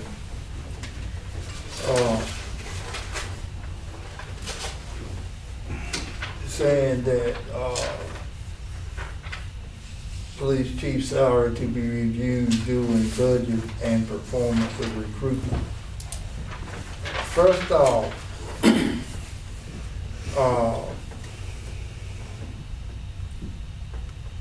some of the tools that he needs to do recruitment, the board's not giving it to him. And that's almost like the Pharaoh asking the Hebrew people to make hay and to make bricks, but he doesn't give them the essential things that they need to make bricks. And let me say this again. That I don't remember what the number was 10 years ago that the chief that we interviewed that we were going to hire, but we couldn't afford him because the board would not come up could not come up with the amount of money that chief wanted to come. With a salary range of 67 to 71, if Princeton lost its chief, you probably will not get another chief for under that 71. And if you did, he would most likely be a person that has never been a chief before, does not have the experience. That I can't stress it enough. At the point that we are at, we need a steady hand at the wheel. And so that I think that what the administrator has proposed is probably makes it more likely that we have our police chief longer. That the chief has already said that he has put in application other places, and I'm thinking that the range that the administrator has has placed before us, that it is going to help us to keep our police. You know, places like, so many of the fast food places, so many other businesses, a lot of them were paying $8.50, and they went from $8.50 to $15. And so, how much of an increase percentage wise is that? In the 40s. Yeah. Off the top of my head. And they did what was necessary, and they moved ahead, hoping for better days. I would suggest that we do likewise. Well, and the One current, thing I got to say to that is that's why when you go to Bojangles right now, a meal that was $4 and something 2 years ago now is $7. How do we generate the money? That's the cost of doing business. That's part of the problem right now is inflation, and all we're doing is helping increase it. Because all we're gonna have to do is eventually, somewhere down the line, the rest of this town employees are gonna look at this and say, all right, well, this one got a 20% raise, this one got a 27% raise, and this one got a 30% raise, where's mine? That's why I said, like where I work, it was fair, it was across the board, everybody got the same exact percentage. These are not the same. I understand that Tool's been here a few more years than Stocks has, so I get it. He probably does need a little bit more than Stocks does. But I don't understand where raises go up 20 to 30%. If I did that, I wouldn't have any work. Our prices would be so high we couldn't get any work. So it wouldn't be a point if I had a job, if I'd show up, there wouldn't be anywhere for me to work.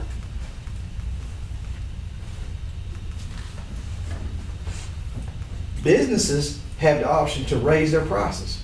They can raise it anything they want to. Supply and demand is going to provide. We don't have that. We have to go to the taxpayers here and ask for more money. And I can assure you, I've already been contacted by other people who work with this town, and they are not happy with this. They're not. So you say that a few years ago, you had an issue with all the town people walking off. Well, I can tell you right now, if this gets passed like it is, you're probably gonna have the same issue.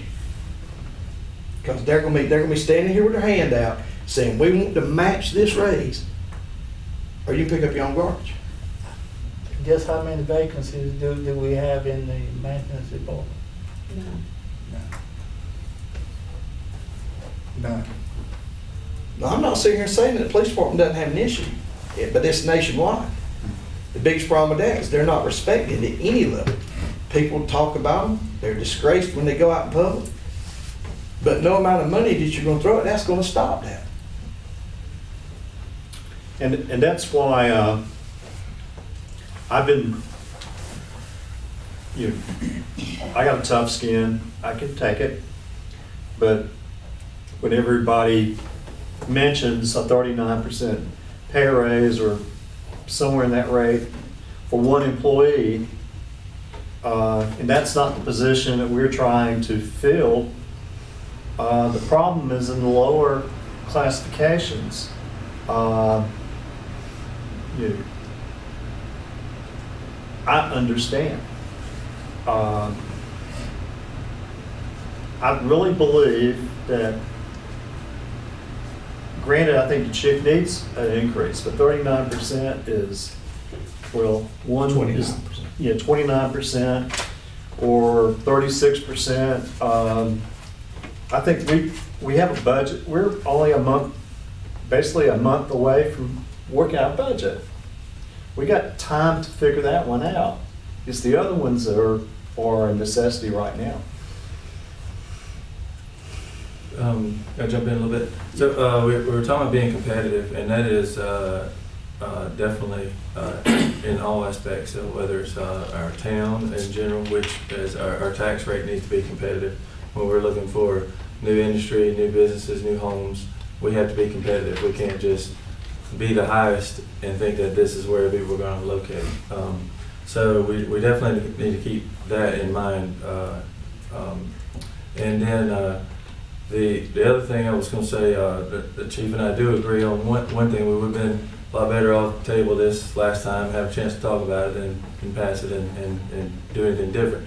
But here we are, and we're trying to do the right thing for our taxpayers, our constituents, and that includes being responsible with their money and providing them the services that we need to provide. So I took a lot of time, and I've done a lot of research on this one since the last meeting, and I went online and printed out pretty much every municipality in Johnson County, except for Clayton and Smithfield, because I just feel like there's a different level of tax base. And the word competitive describes us. We are competitive with our salaries as they are, from the chief on down to the beginning, to the very bottom. We're competitive. We're not the highest. We're not the lowest. We're competitive. What we're doing is not even competitive. If you talk to, and I have talked to police officers in other towns, this won't be competitive. We'll be so far out that we will actually be hurting some of our other communities that can't even think about matching these numbers right now. We're talking about jumping ahead of even Smithfield and Clayton starting salaries.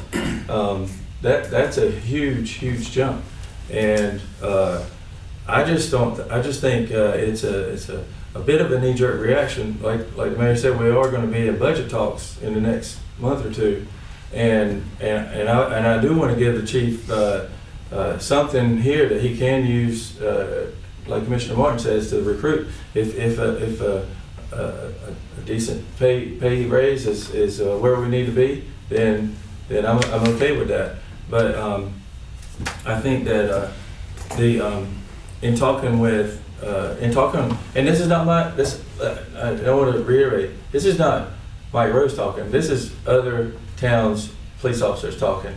That number at 45 is it hurts them, and they're the communities that we rely on to when we need some help, and so I do think it was excessive, but once again, I do want us to concentrate on where our problems are at the lower levels.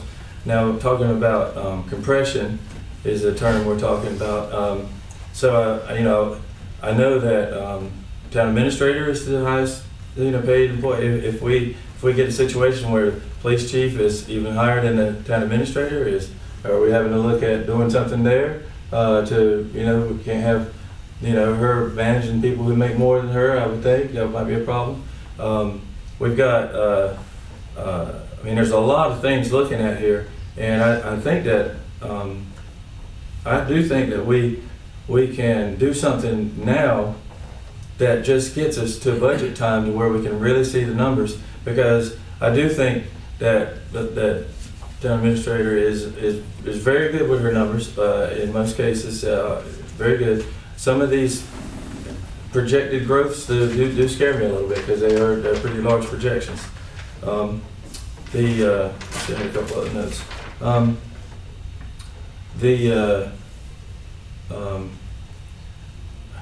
Even if we did something that was straight across the board, where it's just for example, at 1761, a 10% pay raise is $19.37 an hour, comes out to the starting pay of $43,061.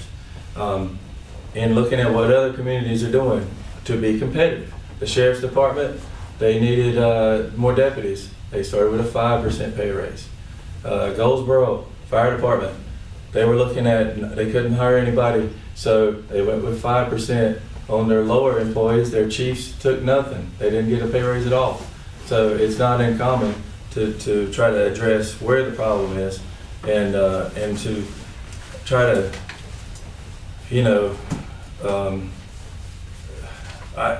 I feel like we're I don't want to feel like we're working against each other. We are trying to work together. We do disagree on things, and that's why there's more than one of us. That's okay. But at the end of the day, there's there's a lot of projects out there coming up.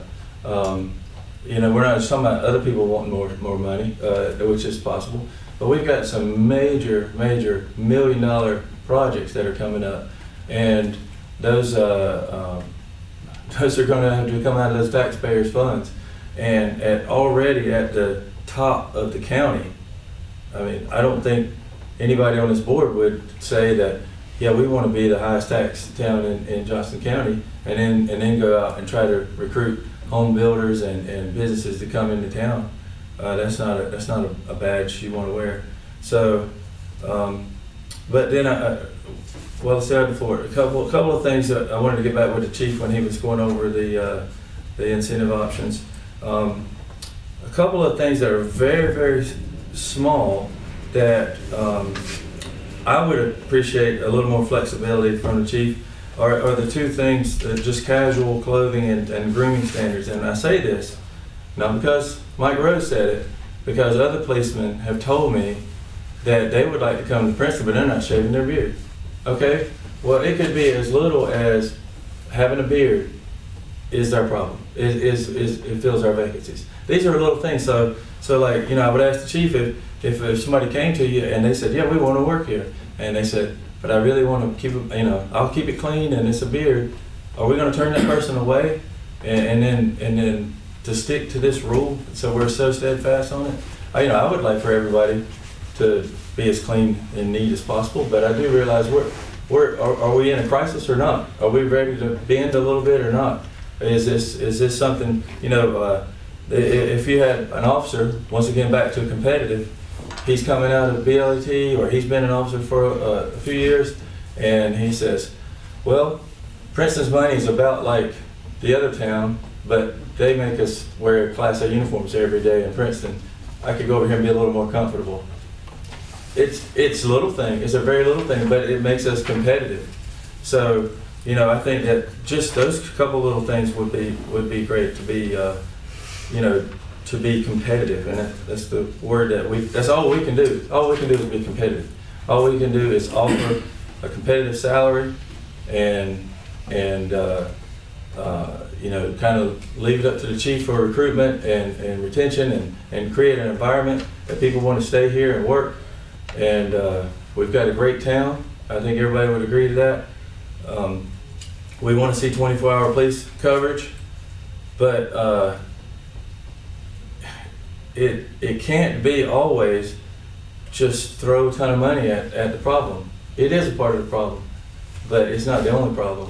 And if something, and this is not me again, I was told by another police officer that there were 2 to 3 police officers they knew of would work in Princeton if they could have a beard.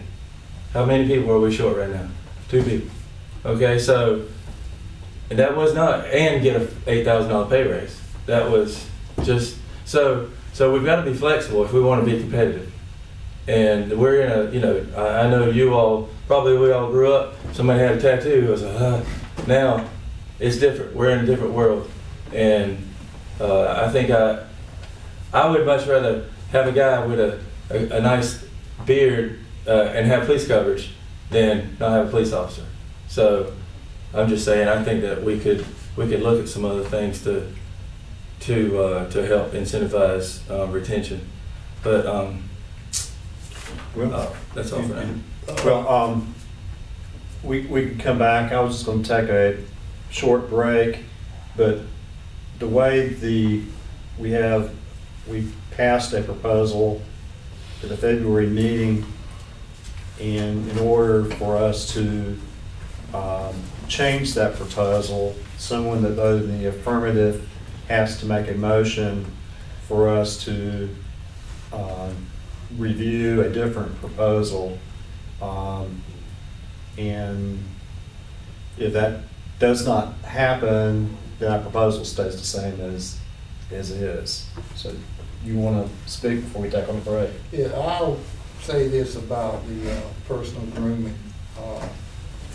I don't know whether we're the only department, but Smithfield changed its grooming policy years and years ago, and so that they do allow beers. And,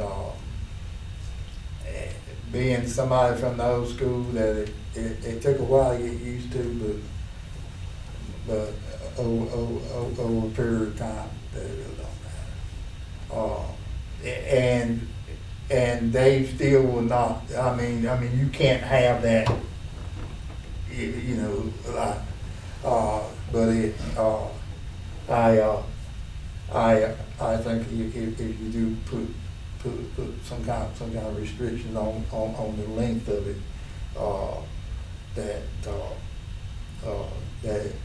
that it could work. Okay, let's take about an 8-minute break and we'll see if we get to another chapter here.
paying?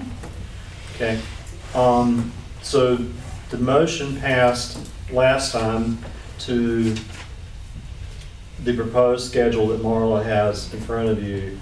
For us to reconsider that, there needs to be a motion for someone who voted for that motion.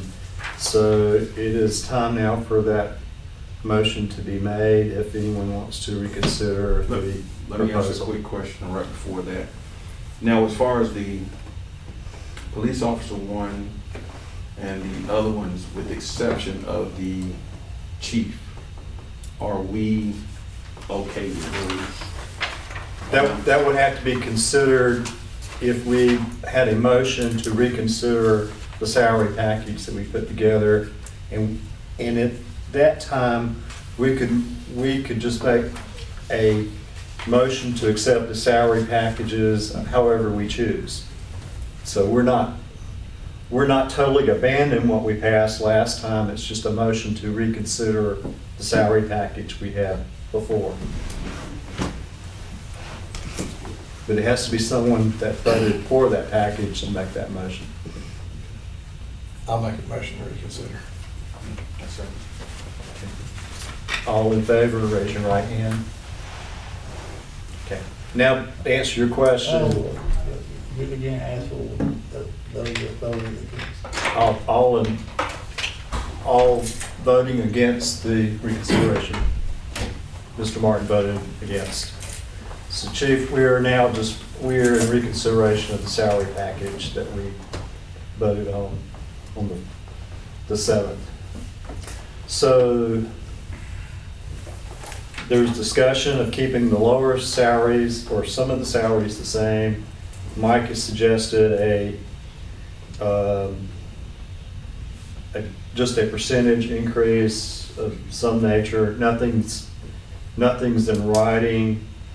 And then I have a sort of a hybrid of the Wilson Mills and just some changes that you have in front of me. So, and we could come out of this the same as what Marla proposed. So we will start with conversation. And Broderick, you want to start the conversation? Yeah, I'm sitting here and I'm looking and I'm listening. I think I am somewhat okay with the other officers, with their pay increase. And I know everyone was kind of, had the heartburn with the 36%. But I'm willing to say, let's do a 20% increase for the chief. And let's X out the performance of recruitment. When we look at is the possibility of increasing that at budget time, due to the fact that really he has no control over, even if we change it, that if people decide they want to come, they're going to come. But I mean, he can go and then, kind of like Commissioner Martin said, we haven't quite given him all of the tools that he needs. But I still think if we, not Xing him out and pushing him down, if we at least give him a 20% increase on his salary and mark out the performance of recruitment, I think that would probably set well. I know it will set well with me. I can only speak for myself. So are you looking at the Wilson Mills model or the model that we voted on before? I'm actually looking at the model that we voted on before. And one thing I would like to ask too, before anybody makes a motion or anything, and we don't make another mistake and jump in, even if it takes a few minutes, I would like for us to be able to get some rough calculations, if possible. Do you think it would be possible, Marla? Like let's just, for example, let's just say if we said 5% or 10% across the board, would that be relatively easy to give us a number of how much that increased the budget? Okay. All right. That's what You want to go ahead and ask that question so she can come back to it in a minute? Well, if Roughly what would be for the chief for 20%?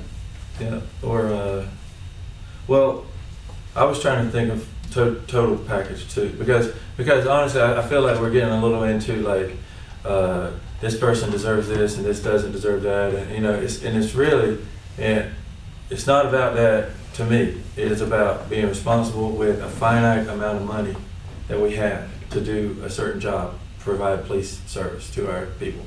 We don't have unlimited funds. In the past, you may have heard me say, if you and I go out and buy a car or a house, we have a budget. Government thinks the opposite way. What do I want? I will take it from those who are supposed to pay for it. I don't like that. I know that that's the way we think sometimes, but you know, if it was, honestly, if it was, I'm not proposing, I didn't oppose any of this before because I disagreed with our police officers getting a pay raise, including the chief and all the way down. I'm not disagreeing with that.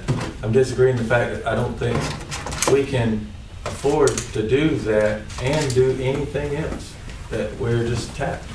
So that's, I mean, based on the numbers that she showed us last time, that we were tapped and had to get a tax increase just to make it.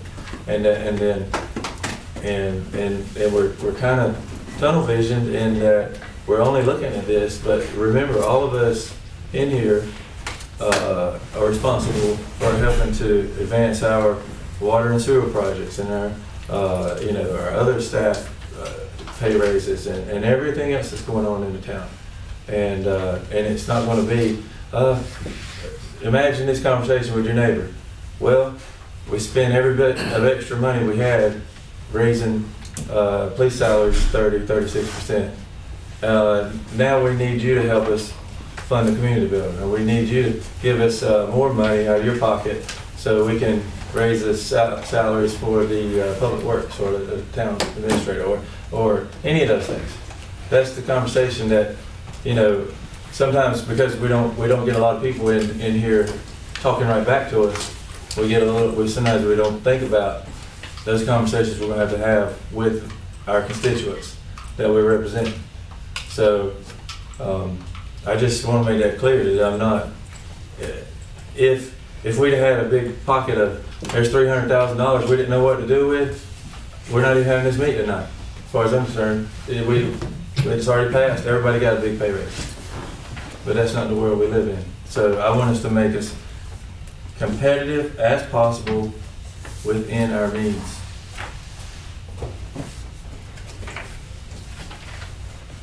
Just to be, a question on clarity, Commissioner Rawson. So you were saying that you would leave that proposal that the administrator gave us, that you would leave that the same, but that you, for all the other officers, but you would move the chiefs to where he got a 20% raise. Yeah, which that would be, if my calculations are correct, would be like a $4.73 increase for hourly pay, which would end up being about $13,652.80 a year. Well, 65. No, it would, let me see. It would actually, okay, with his annual salary now, and with the proposed that they were doing it before, which is total salary benefits is like 97. So let's see. Can you just give him what the salary would be? Okay. Let me see. 68, 263, 38.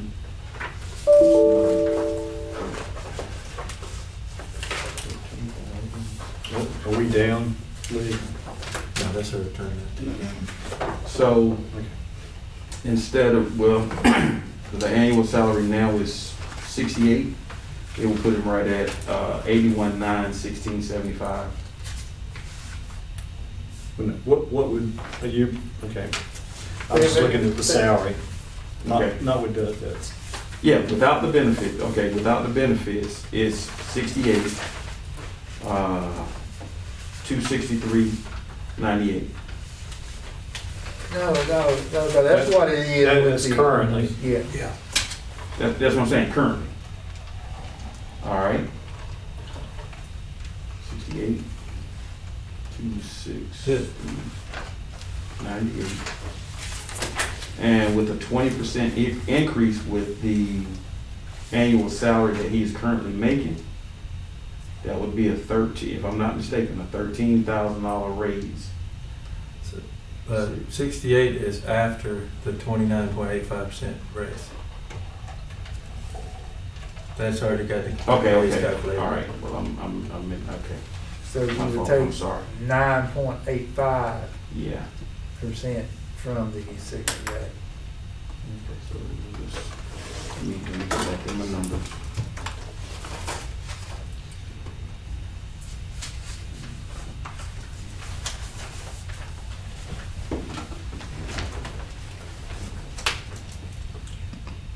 Okay, so that would be 68,254.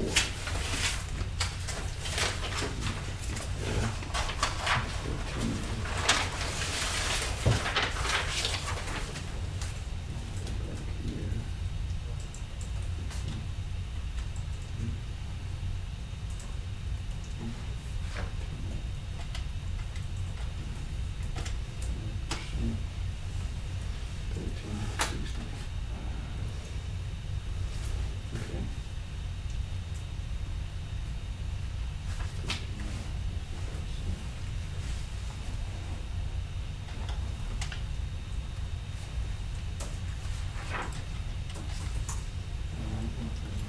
Be somewhere around 61,630.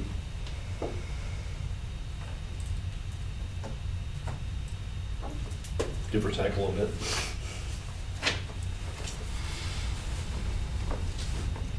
The payroll, what was the deadline number you gave us? I know it's real soon. When payroll has to be turned in? She usually would have done it today, but she was waiting till tomorrow. Okay. I knew it was right here.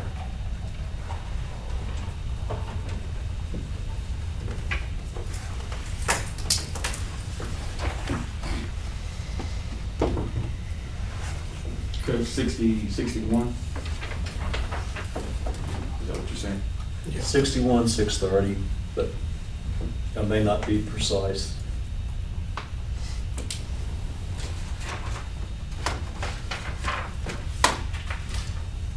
Mr. Robinson, is your proposal only, we're looking at the as proposed February 7th chart, right? And is your only change to that salary? There's no other changes?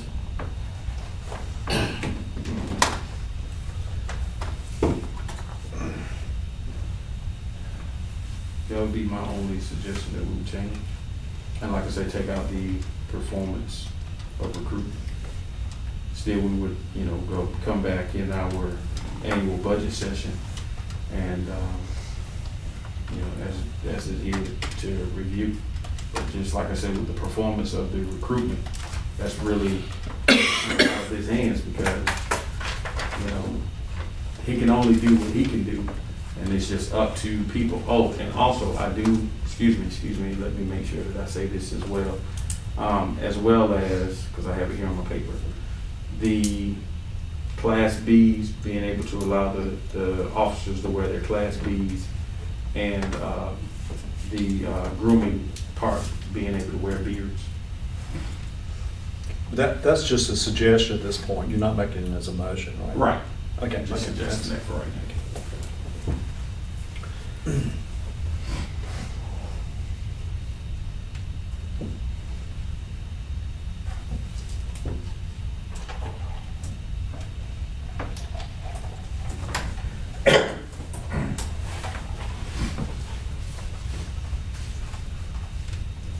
You're talking about 63,085? That's what? That we were calculating, did you know it was 63,085 for 20%? I think it came up with 61,030, I think. Right, I just took off 9% off the salary though, so That's probably right, yeah. it's what, 60? 63,085, a straight 20%.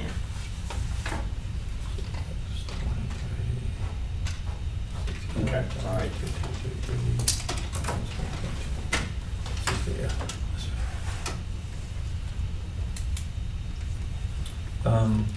Could we, just while we're throwing out numbers, could we see what a 10% top to bottom would look like as far as increased numbers to the budget? Yeah. And I guess including, benefits and everything. I think you've got a column for that, don't you? If I do it in the right place.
And while we're waiting on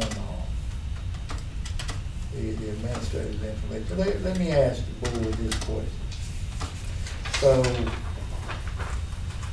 you got this 63,085 salary for the chief. And so,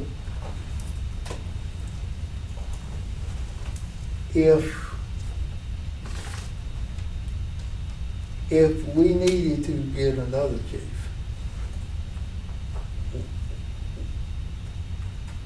what figure does the board believe that you will be able to get another chief at?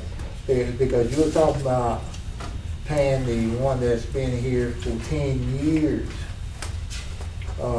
as a chief, 63. So would you look to, if that was not enough to hold him, what do you think the starting salary of your new chief would be? But I don't think that's what he is proposing. We're going to start budget next month. So that's just where we are today, and then we will evaluate that during our budget process. Is that basically what you're saying? Okay.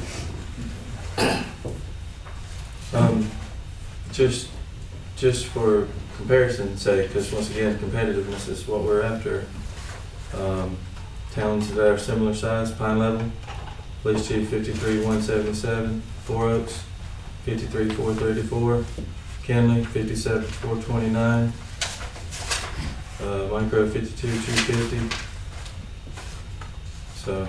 And I guess I'm basing mine off of the different experience, the different training that, he has. I look at, his record while I've been here. And it's, to me, even when we were talking, I understand we're looking at all the other officers, but it seems like, even because as I wrote here, just I have to vote my own conscience. It was like that, the part with the chief's salary kind of stuck out like a sore thumb. So I'm trying to look at it so we can have a happy medium. Not that we're saying, okay, if we do this, if we don't give him this, he goes. If we give him this, then this is the situation we're gonna put ourselves in. I don't want to put the townspeople in any bad predicaments. Don't want to lose the chief, don't want to lose any officers. So that's why I'm proposing, I'm making a suggestion that we even look at it from that aspect of it. Well, I had run some numbers of my own. today and yesterday, back and forth. As I said earlier, typically a company will give bonuses, or not bonuses, but raises. If they're not merit raises, if they're cost of living raises, whatever, they're across the board the same thing. But I also understand here that, like I said earlier, you got stocks and tools that were making the exact same amount of money, but the years of experience are different. So I kind of played with some numbers today, percentage-wise, and it's just what I think would be possibly fair. I reevaluated the starting salary of just a 10% increase, stocks at a 16, tool at an 18, and chief at 20. That gives them a staggered increase, but it also separates tool and stocks because if you look at things from longevity and training, obviously stocks has not got the qualifications that tool does. So it is justifiable to give him a little more, as it was with the chief. He's got more years. And one thing that was said earlier, Ms. Marla made mention of, is she based it on a percentage, over so many years, 7 pay increases or 7, adjustments.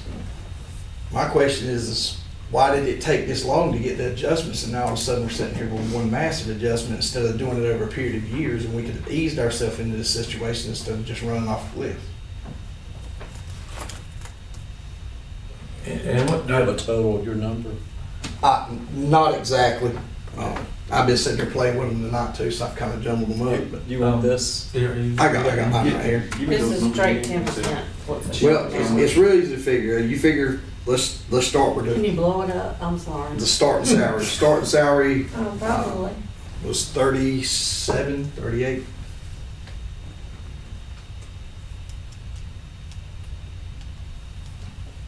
You bump it 10%. Next line will be stocks. Bump his at 16%. Tools at 18%. And the chief's at 20. Can you print that from here, Marla? Can I print it? Yeah, let's just keep talking about it before we need to print it. What's the total add to the budget there? Where are we at? What column? Because you got this. What's weird about the what is it? Column. That one column is more than a year, so that's what always throws me off. Yeah, because it's the rest of this year and the Yeah. next year. Yeah. Yeah, I'm trying to do year to year. That's how my figures work, based on 1 year.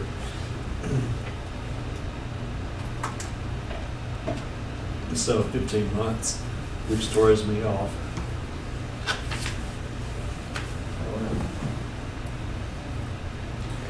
And I appreciate everything you're saying, Commissioner Holmes. I just want to reiterate again. I'm trying to like say this officer deserves this much, or this he's doing more. This firm been here longer. I'm trying to keep it regardless of who fills that slot. I want to have something that we can afford that is competitive, and we keep going back to that, but it appears that we feel as though we're not as competitive as we need to be in that starting realm. And as the mayor said, it's going to be budget time in just a couple months, and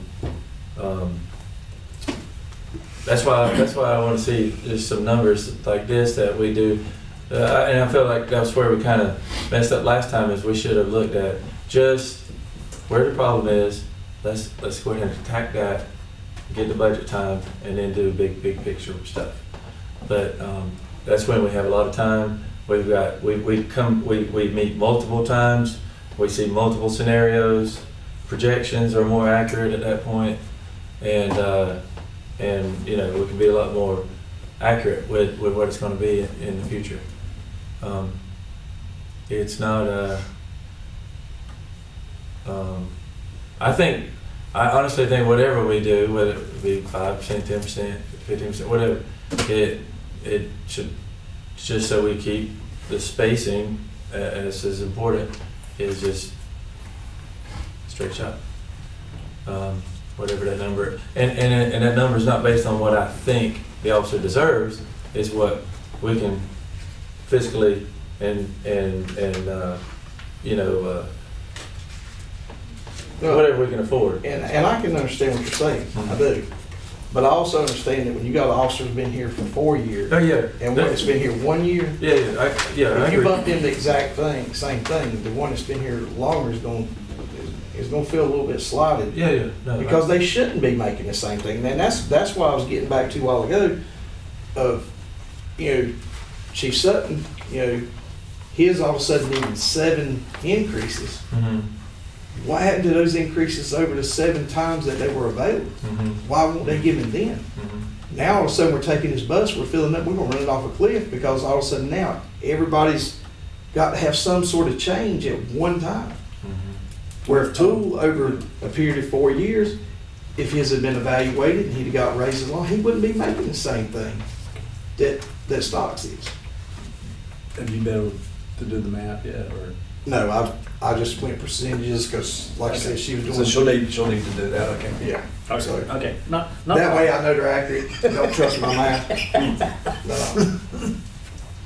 I totally understand. Yeah, but I understand. I do understand what you're saying. Mhm. And that was my initial thought too. Like I said, is 1% across the board.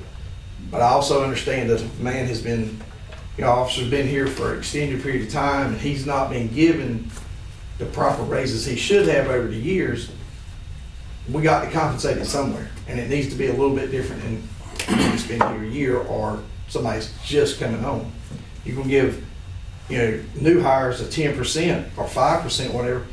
I don't think it's justifiable to give a guy that's been here 4 years, that's not been given a raise at all in 4 years, all of a sudden now he's gonna get the same 5%, 10%. And you can concur with you, retention is better than recruiting.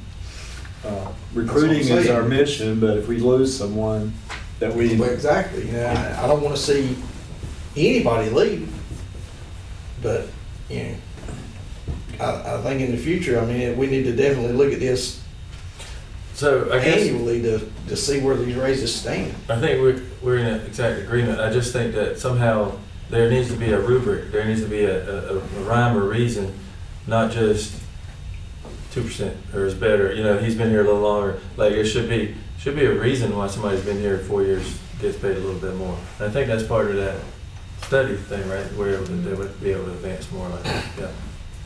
So, And that's why I say in the future, there needs to be some sort of assessment done yearly. because right now, I'm trying to figure out. To make sure these raises are given out fairly and when they're due, instead of waiting until everybody's in a panic mode. So when we do cost of livings, the cost of living is also added to, that's why they're at the beginning, because the cost of living is. It increases it the increases as whole much, thing, it yeah. doesn't move, So it's like moves 3%. anybody over. Right, Because that's what merit pay does, and we haven't Yeah. done merit pay in yeah, years. yeah, right. So that's what I was just talking about. You got merit pay that apparently has not been done. Right. And so now we're trying to compensate for part of that along with inflation. So I don't think a 5 or 10% raise is going to fix it. I don't even know a 16% raise is going to fix it, but it's getting closer to the ballpark. Exactly. But the key to this is further down the road. We don't need Chief Sutton sitting here in 10 years going, I hadn't had an increase in the last 10 years. Last time we done it was in. There's been small increments of cost of living COLA, but it's been staggered, and that's why, I think Commissioner Martin had mentioned it a long time ago. There's evaluation for a reason, and if you don't, if they're not backed by any kind of, marital increases, this is where we are. Do you have Mike's numbers, or you're still working on them? I have his numbers. And that goes back to the tools that I was talking about, and that's the same thing Commissioner Holmes is saying. So we have a way that officers can earn additional money. That we passed the money to do it, but we didn't fund it. We've instituted a merit pay raise system, but we haven't been given merit raises. And so that is how you fall behind. Well, we're not the only ones that do that. I think Johnston County does it, the state of North Carolina does it, and it's just the way it is. I only worry about Princeton. Well, and I'll tell you, when the problem that came up when we were trying to do merit raise is, let's say you fund $50,000 for a merit raise.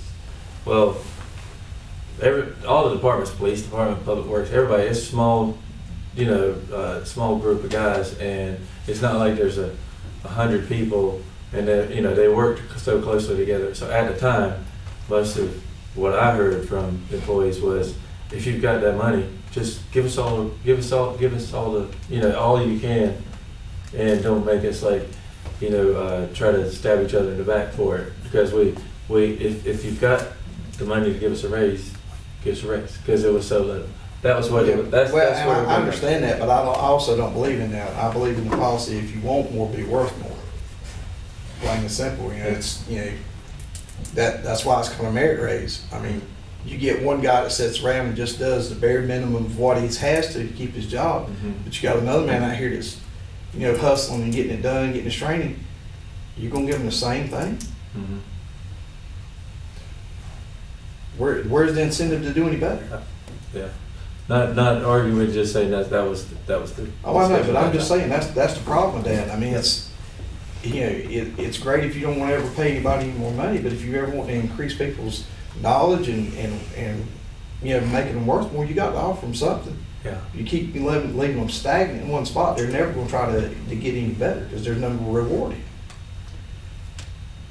And to add on to what y'all had suggested earlier, I would agree with the grooming in the, what was the other? Class C, Class B. Class B. BDUs.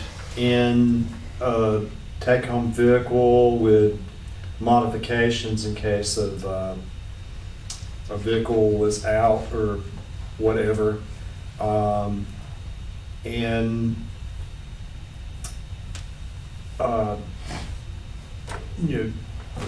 Sutton at 55 to 60, 63. Master officer at 43, 192. Stocks at 43, 392. Tool at 47. Police officer, the vacant position at 41, 124. Part-time is the same as we've discussed, 32, 220. So that would be around 261, 994 on my sheet. If you put Sutton back to where Robinson proposed, it would be somewhere around 265 range.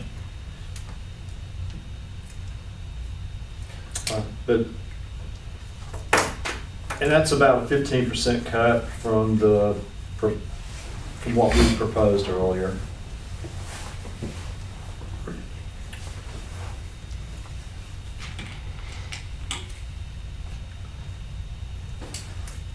Which is that column G? Is that the new total? This one, She, you would need to respect 390, 901, that's with benefits. And our adopted budget for the police department this year was 339, this number right here, with benefits.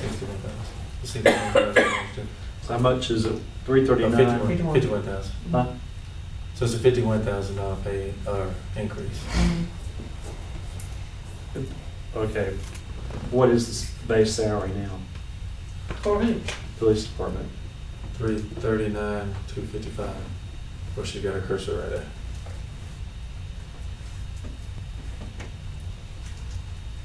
But now that But one that's what you're showing there benefits. is at a 10% across the board. 10%. That's with benefits though, right? Mm-hmm. Take the benefits out, what is it? I'd have to spend 30 minutes changing the Okay, okay. spreadsheet to do that. Okay. And I think really that the board would be better off knowing what it would benefit, because that's what it actually costs you. Mm-hmm.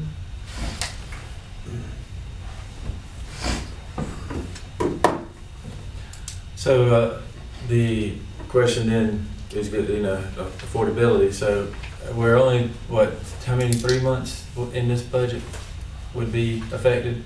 The budget that was already passed last year, is that right? I don't know about months, I did it on pay periods. There are 5 more pay periods Okay. this year,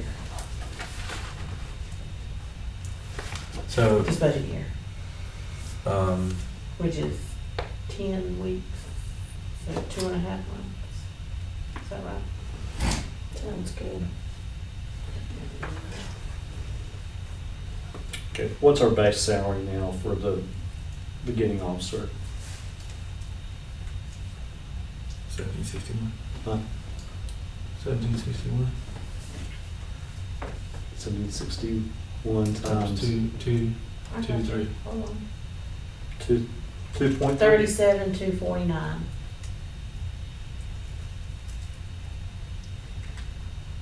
Times 1.1?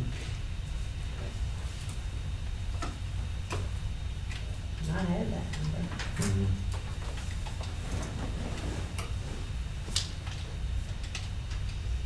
It'll be 40,973, which is right on the money with the Wilson Mills.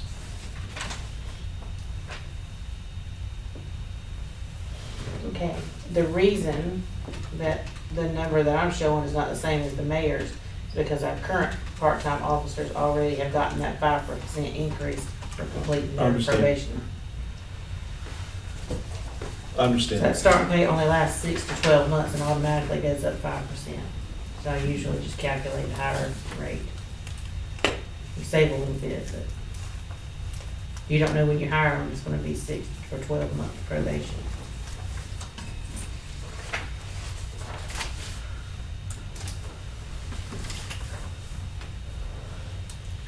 Yeah, we're right there at Wilson Mills State. Wilson Mills is 41,124.94.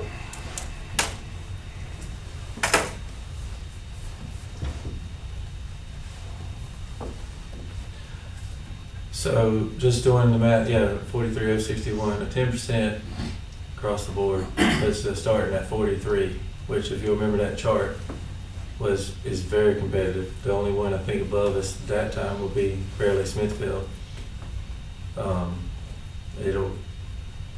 All of the other smaller communities in Princeton or in Johnson County will be way under that, at least for now. That would add $51,000 to a yearly budget, and $51,000 would be coming from where, Mark? Would that just come out of general fund? We do have to count our general fund, yes. And But we either have to earn it, well, it could come from ARPA funds if you wanted it to. You just have to declare those funds for, general services. Or, it could come from current year tax funds if we have those in excess of what we budgeted, or it could come from previous year's tax funds in the form of budget, fund balance appropriation. And for sake of discussion, if we were to give Tool a 15% because of his experience and not to put it in line, I don't think it would change those figures very much. But I understand that would change your 10% rule.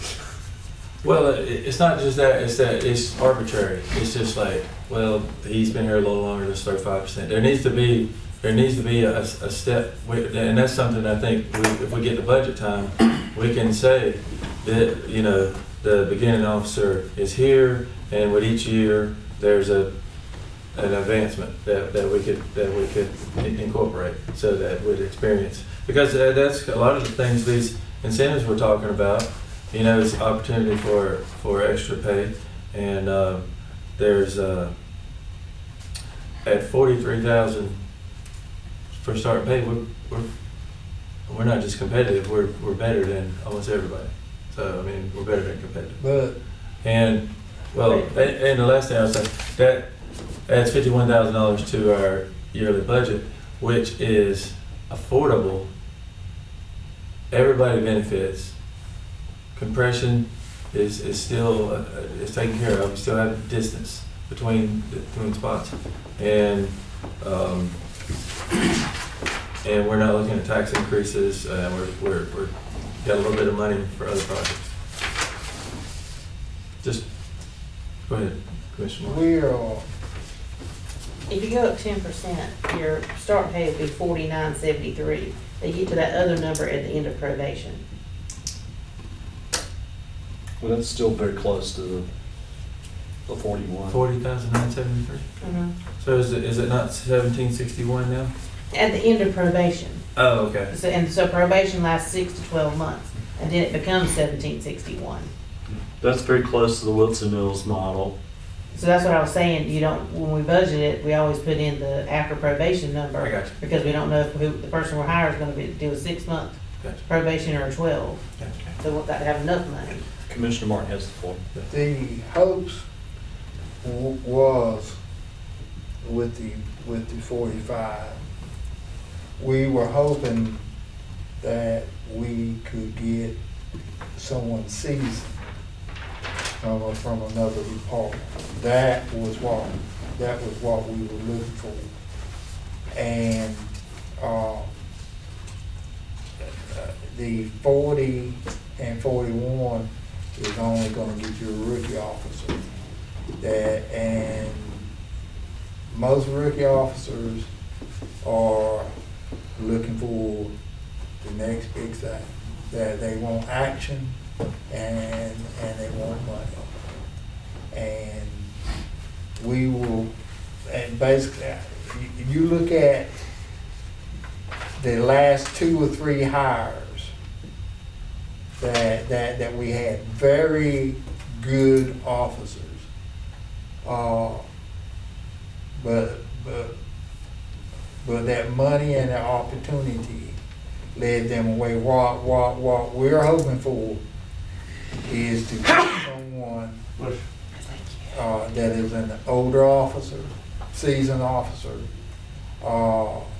that like that they're not chasing after everything. That they wanna come and make a decent salary, and that was what we're aiming for. Well, on that note, would not the starting salary for a seasoned officer be evaluated by his experience? So that the starting pay could be irrelevant? Well, the Okay, way our, based on his years of service the and way our- training? the way our personnel policy is structured, we can't offer any more than the 43,061, no matter what your years of experience are. Well, Instead of starting you I at the didn't think- 40, we can bump you, we can go ahead and start you at the 43, or we can start you in between, but we can't go past it based on the structure of our personnel policy. That sounds like a major flaw in the personnel policy that we should be addressing. Yeah, because you know, if you take an officer that's got 10 years of experience, and he's got all his training, he's not gonna come for 45. Never. Okay. No, he's not. No. So, I mean, so that doesn't fix the problem with an experienced officer at all. But now, if he's an experienced officer from one of these smaller departments, that is at the bottom of the list. But odds are, if he's been there But the 10 years, he ain't making experienced $37,000. The experienced officer was applying for this master officer's job if he qualified for it. Would he not be eligible for more than the, whatever that, Not more than 5%. that's something probably. So in other words, if we'd hire a new chief, we'd have to start him at $45,000. He's a new officer. Unless he had enough experience, you wanna go ahead and That- give him his probationary increase at the beginning, you could hire him 5% more. Well, no, because our chief range is in a different category. But that's what I'm saying, is if you're hiring an experienced officer, he wouldn't start off as a police officer one, I wouldn't think. Because he's got years of experience, he's got his qualifications, his future, is it more training? Well, it depends on if we have funded a police officer 2 position or not, which we haven't in the past. Well, like I said, the master officer position is there. You know, if you get somebody comes in here that's got 10 years of experience, you know, It's currently not funded. Mike, on your proposal, would you be offering any of the incentives that we have discussed? I mean, the grooming and the casual clothing, I think, are just too easy to implement because they don't require a lot of, any kind of SOP or any kind of extra real paperwork, and could open up some doors right away. I don't think we're gonna fix everything. This is an evolving thing. We're gonna keep talking about this over the next few months. I know we need to do something tonight, but this is not the end all be all of everything. We could literally, let's just say, just throwing out my number, we went with 10% up across the board. And another month went by and nobody applied. We may need to hit the drawing board again. We're gonna do the budget again very soon. Maybe we see that every other town has increased their chief pay by 25%, and we need to be competitive, that's coming up real soon.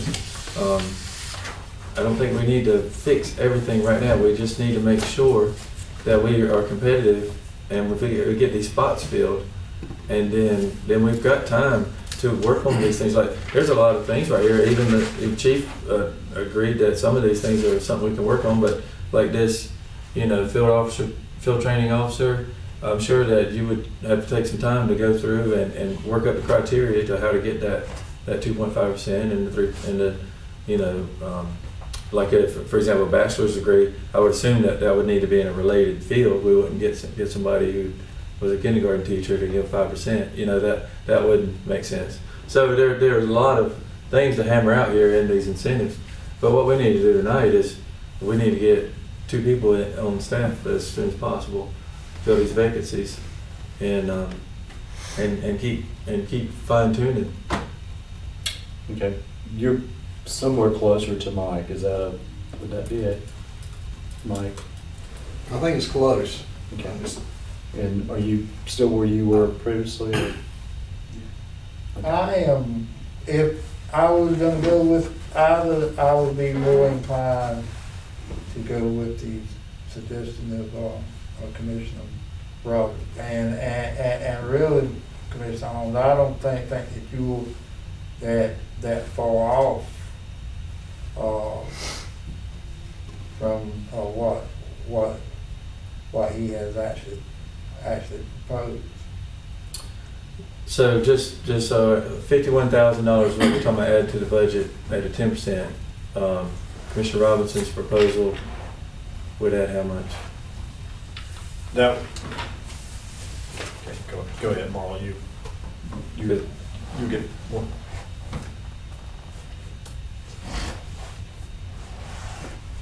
It'll take me. Well, it should be the same. That's what we already had figured, just minus. Yeah, but I changed those numbers to your numbers. Okay, I only have the one thing. sorry. Oh, But what about the paper? Can I just look at the paper and pull it up pretty quick? well, I've got it here without the benefits. It's a 285,073. And Commissioner Robinson, you said 20% on the chief, leaving everything else the same. Yes, ma'am. I can just type that in real quick.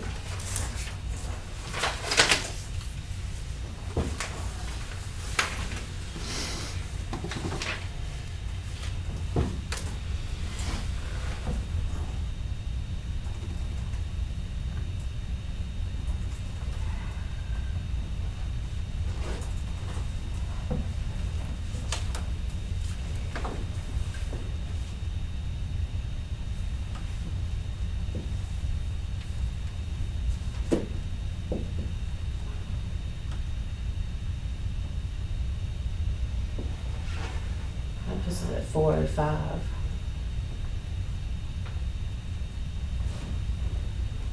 Which is 66,000. 65,000 additional. Over what was budgeted this year. Or 66.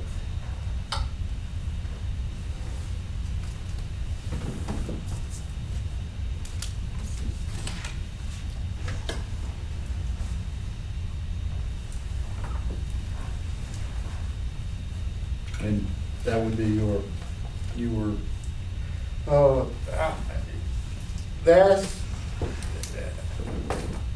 That's something that I will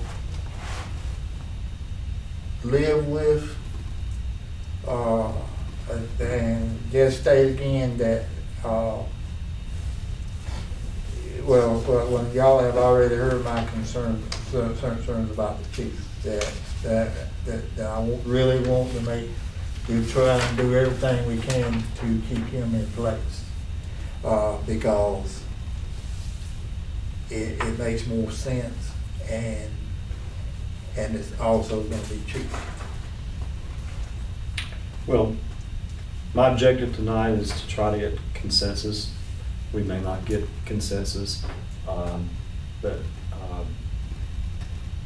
I feel like what we did on the 7th was not thoroughly reviewed. I don't get to vote, but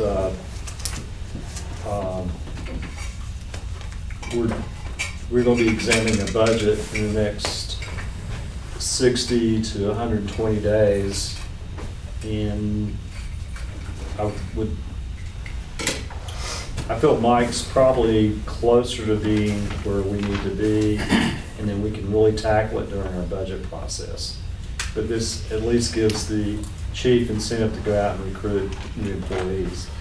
Let me say one thing about, and when I kind of was coming up with 10%, I was trying to get that starting somewhere a little bit more than 40. And the reason of that is because in talking to everyone at other agencies, so my question with them was, what do we need to do to be competitive? Where do we need to be?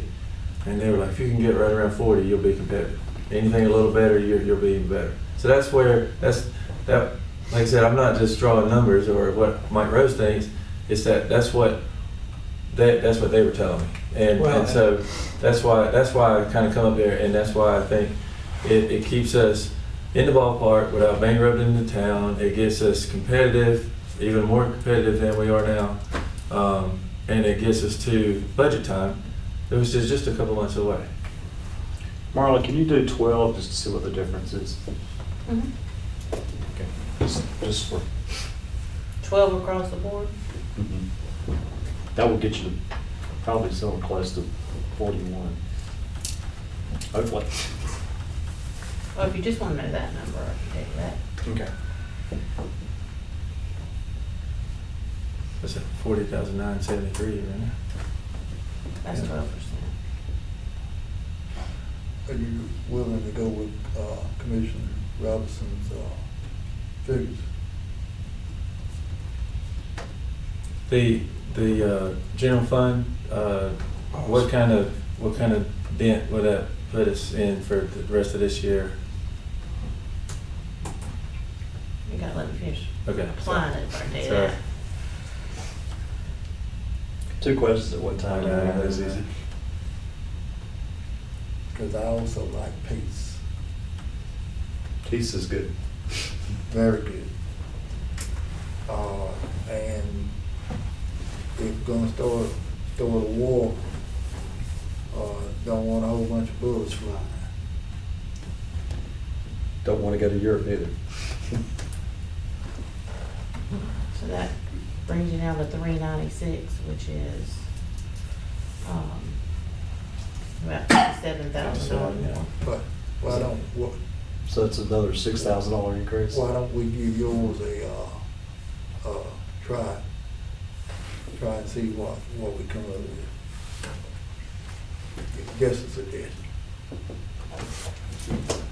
Well, your suggestion is everything as proposed on February 7th minus the chief, is that correct? Yeah, we'll give him, do the 20% for him. But Knock I out. got Mr. Robinson's, but we haven't done Mr. Holmes's. Okay. We'll do Mr. Holmes. And he was 20% on the chief. 20% on chief, Mhm. 18 on tool.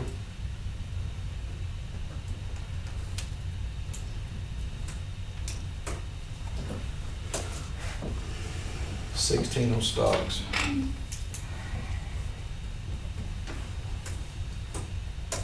And we can stay with 12% on the new.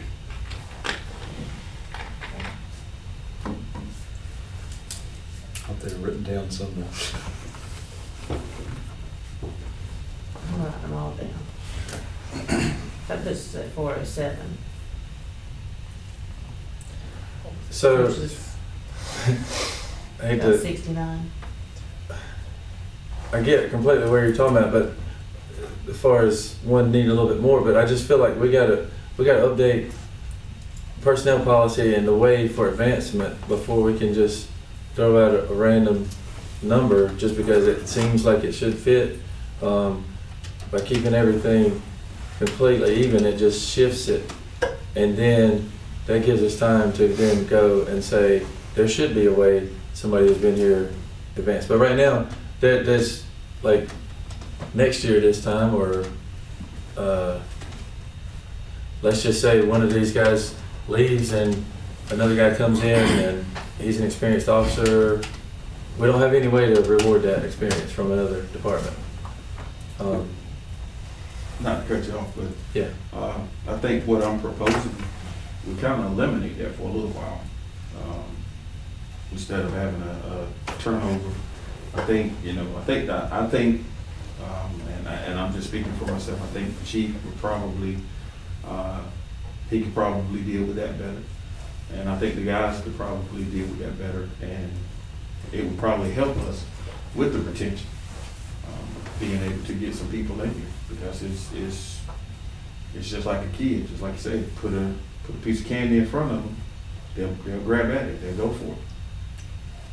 Yeah. Okay, I'm going to try to summarize this a little bit if I can. Mike's proposal is 51%, 10%. but it's 51,000 added to the budget, 10%. Right. If we were to do 12%, he would add 50,000 to the budget, 57,000 to the budget. But it would, beginning officer would be making over 41. Okay, and Robinson's would see be a $65,000 increase, is that correct, Marla? 66. Okay, and then Holmes would be 67,000. 69. 69. Maybe You wanna 68, say how- 68, how- 68. Yeah, that might should be lower than his. Mine should be lower than Keith's though, because Okay, the you, percentages are all down. Let me look. Might have been thinking of that.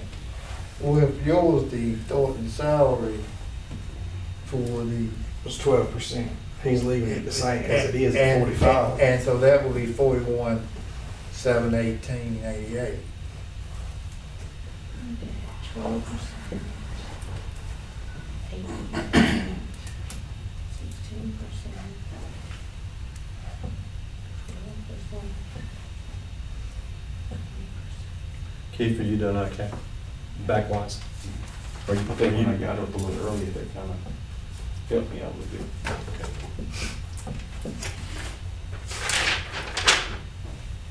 How's your team doing? My basketball team, season's over. Oh, how did it do? They didn't do too good. Okay. Change the subject. Yeah.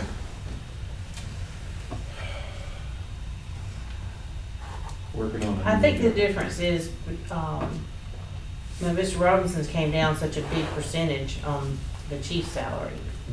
That was a big number. Well, mine should have been the same thing with the Chiefs. That was supposed to be 20%, same as his.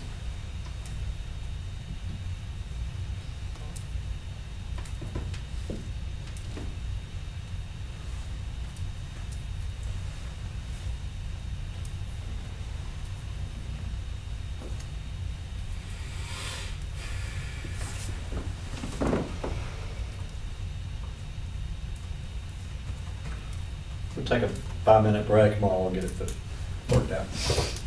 If you need to refresh yourself.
Okay.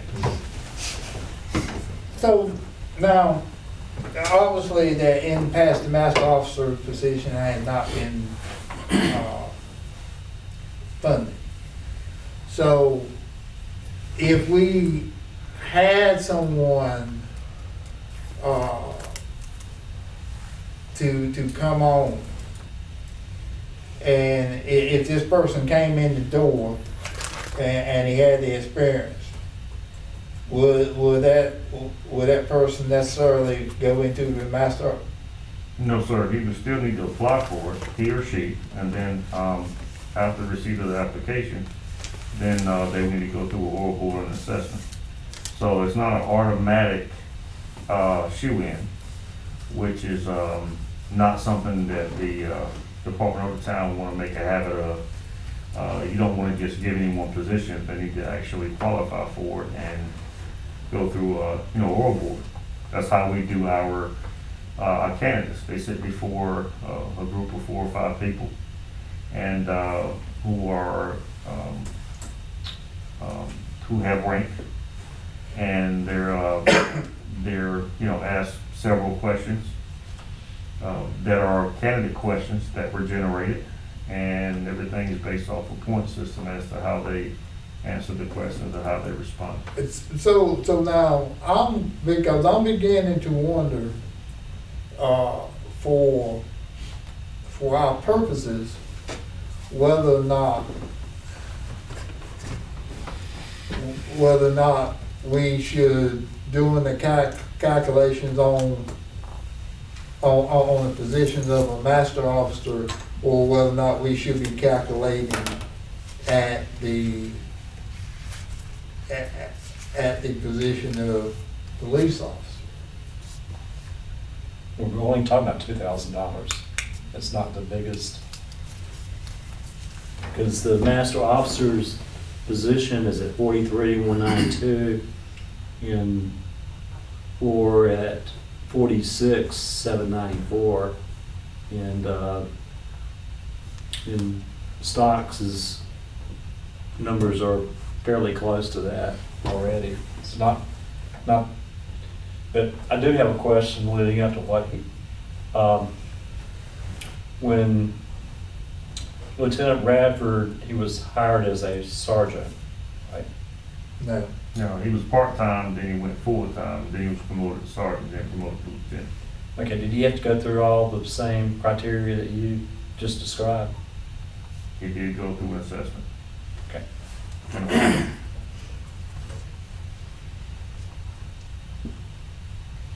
Okay, I found where I made this baby Commissioner Holmes' numbers, and his suggestion would increase it $60,000 per year.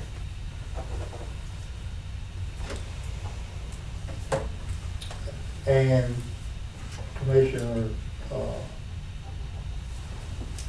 Broderick was how much? 66.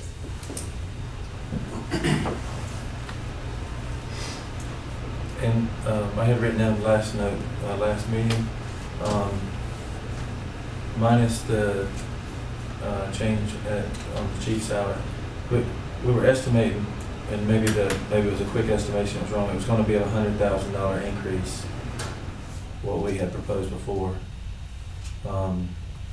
The reduction is definitely not 40,000. So was that, you think that estimation was just off? I was just trying to do numbers in my head that day because I didn't have anything in front of me to make those comparisons. I was just trying to add it up. And it was difficult to do because I was proposing how to pay for it in the same spreadsheet. And I'm taking all that out now, but the COPS grant is the only thing I put in here because that's money that we have. So this would work without ARPA funds? Well, you'd have to do, you could choose to use ARPA funds, you could choose to use tax growth, or you could appropriate from fund balance. Yeah, and that's one of the questions that I proposed to Marla a couple weeks ago, that ARP money, when we met with the county commissioners, we had insinuated, pledged, or whatever you want to call it, that we would be contributing to the flood mitigation with our ARP funds. So whatever she's done, she's created a budget that we don't have to use ARP funds for that. So the proposal is 100,000. Holmes is at 60,000. Robinson's at 66,000. And Mike is at 51,000 at 10%, or 12% at 57,000. So let's try to get a consensus here.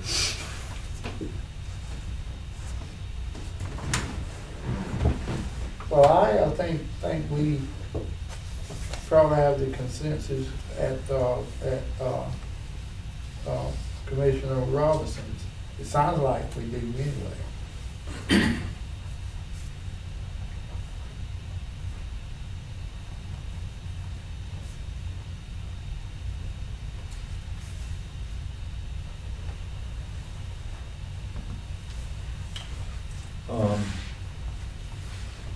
Mike, how do you feel?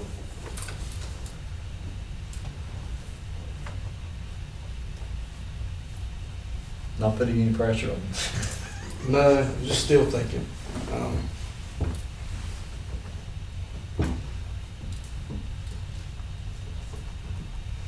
I wouldn't necessarily say I'm opposed to it.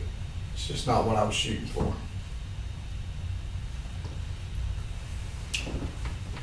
Mike? I mean, I honestly, I really feel that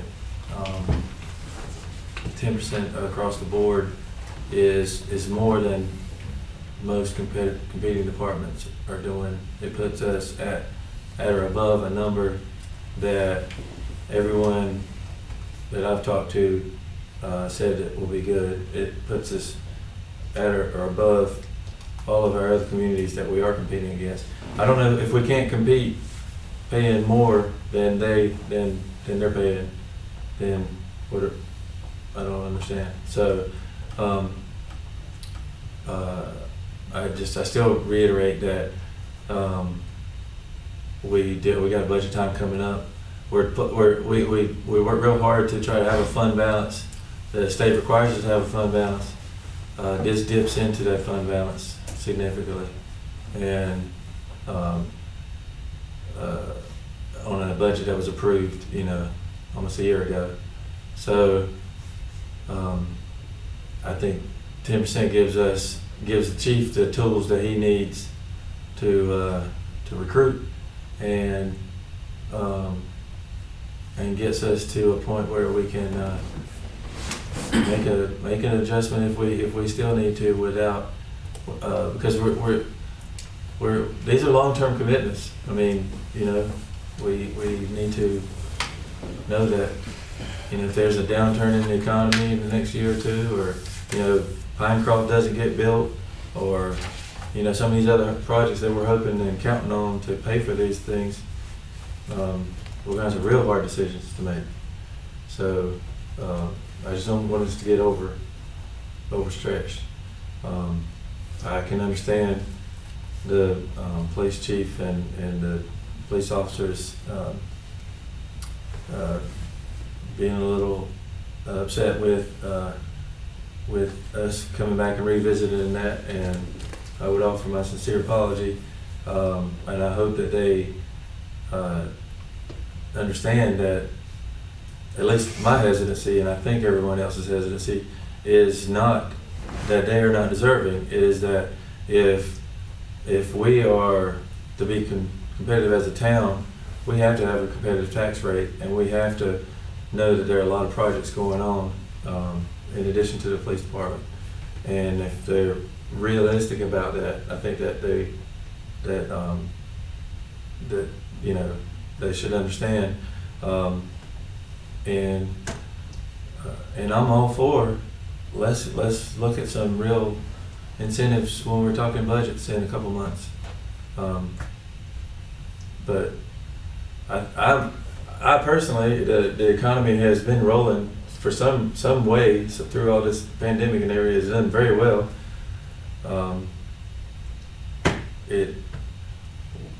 If you're old enough to remember the last couple of economic downturns, they do happen, and they're cyclical, and it seems like it's about every 10 or 12 years. So we've got to fix a problem that we're having now with keeping an eye down the road.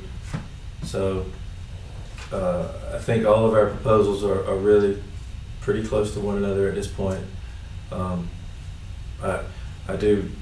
hope that our estimates now are more accurate. And another thing that kind of made me a little leery is that, we were going to need a 7-cent tax increase 2 weeks ago, and now we don't need one.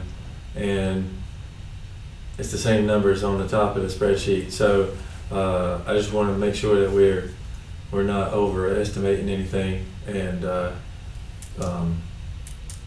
so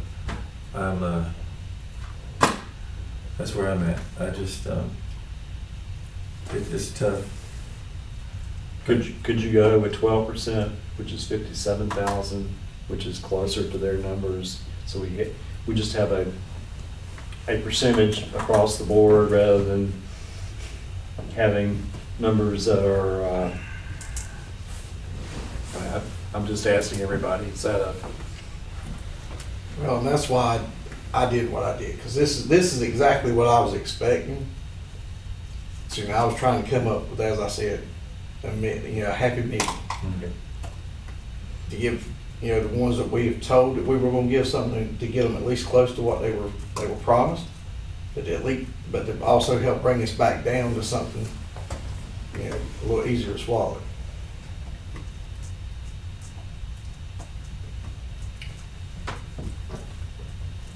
You make sense.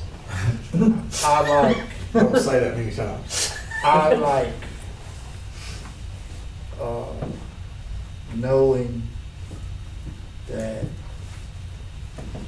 tomorrow that we don't have bitter officers. Because at the 10 or 12, which can take you to the 41, 41, 7, 18, that they can go several places. And with spending just a little bit more, we are locking our officers in.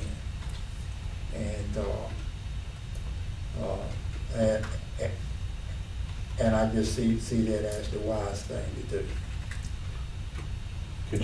Could you, Commissioner Robinson, could you support Commissioner Holmes's proposal? It's about 6,000 less than yours. I still kind of feel like, as far as the officers are concerned, if we're making sure they're, just as Commissioner Martin said, if we can kind of lock them in, give them something. We're not necessarily taking everything from them, but we're being able to give them something. And I think even with the chief, being able to let him still be in that place that says, hey, I am the leadership of this.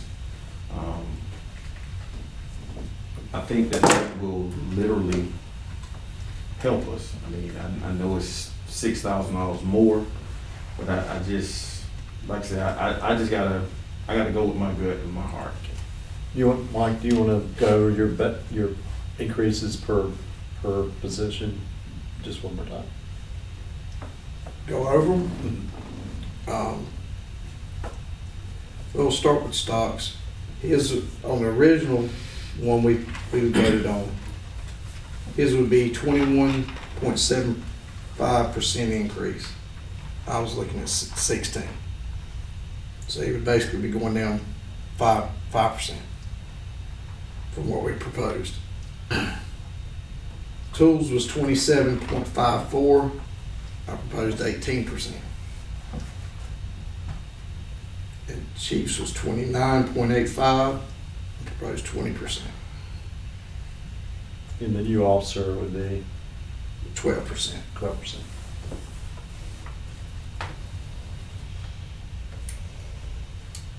Do you have an opinion, Mr. Martin?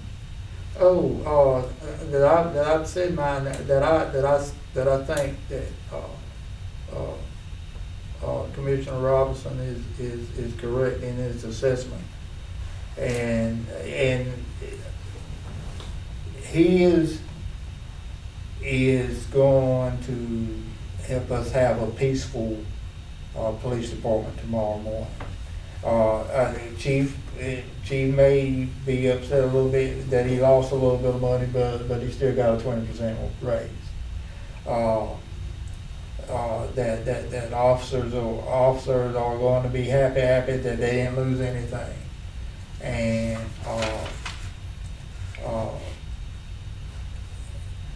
I just see that as us saying that we were going to do something, and we went out and did it the best that we could. Well, it's not saying that we won't do it. It's just, as Commissioner Rose said, we got budgets coming up. We could reevaluate it at the time. It's not saying it wouldn't be there, but we would have more time to make sure the funding's there to support it. Okay, good. Not to say the hour is not getting late, but we're here to make a decision. But we have two people who have the same opinion, so if there's a motion, we will see how it goes. Well, I make a motion that we leave the officers as they are, give the chief 20% increase in pay. Now, will we need to add the other incentives like the Class B and If you want to. okay, yeah, also with adding the Class B attire and accepting the grooming piece to allow them to wear beards if they so choose within reason. Okay. Second. Any further discussion? I feel like we- Well, just a little bit, real quick, so that one, remind me again, how much is that, this one adding to our yearly budget? 66, okay. And 66 comes from pretty much all general fund. Have we got that much in general fund Yeah. without touching ARPA? It doesn't hurt our standing with the state as far as dropping our percentage down? No, our audit, was completed and submitted on Friday, and we're at 43% on our unassigned fund balance, which our goal is to get to 50. And, so it would take a little away, and it's a little over $400,000, but we may not have to touch it because our sales tax revenue has been running pretty high. So there's an outside chance we could cover this increase with our revenues from this year, but I have to do more evaluation and take it to March 7th meeting on that.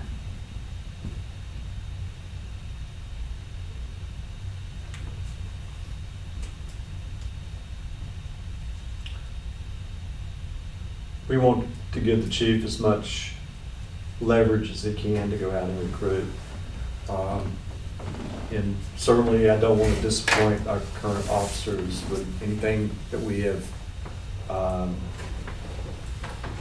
are trying to do.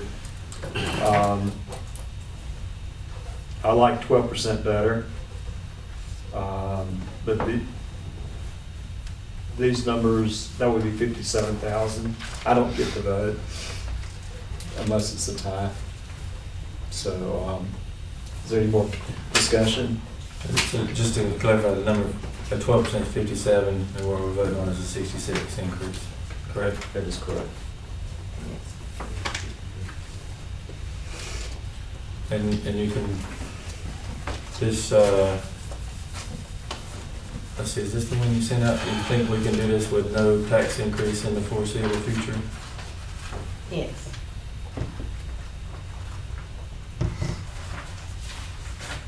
Okay. Any more discussion?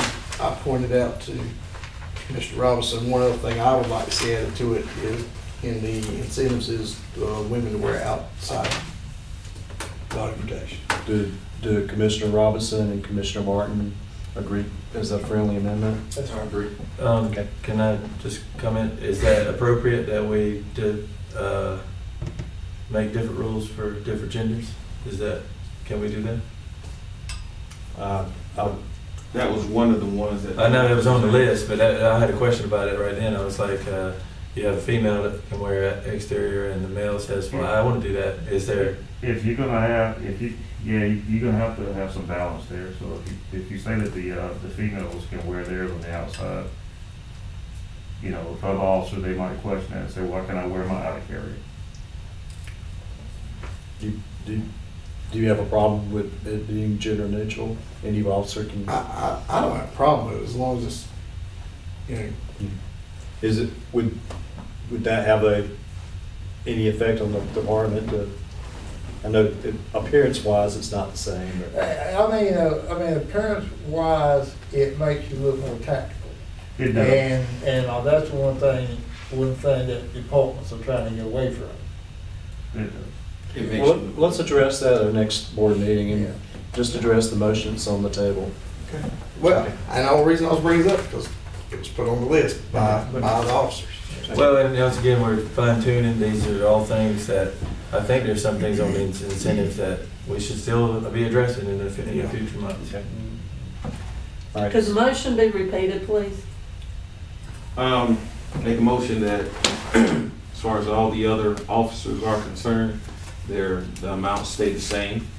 The chief will receive a 20% increase, along with the, Class B attire, and the, men being able to wear beards within reason.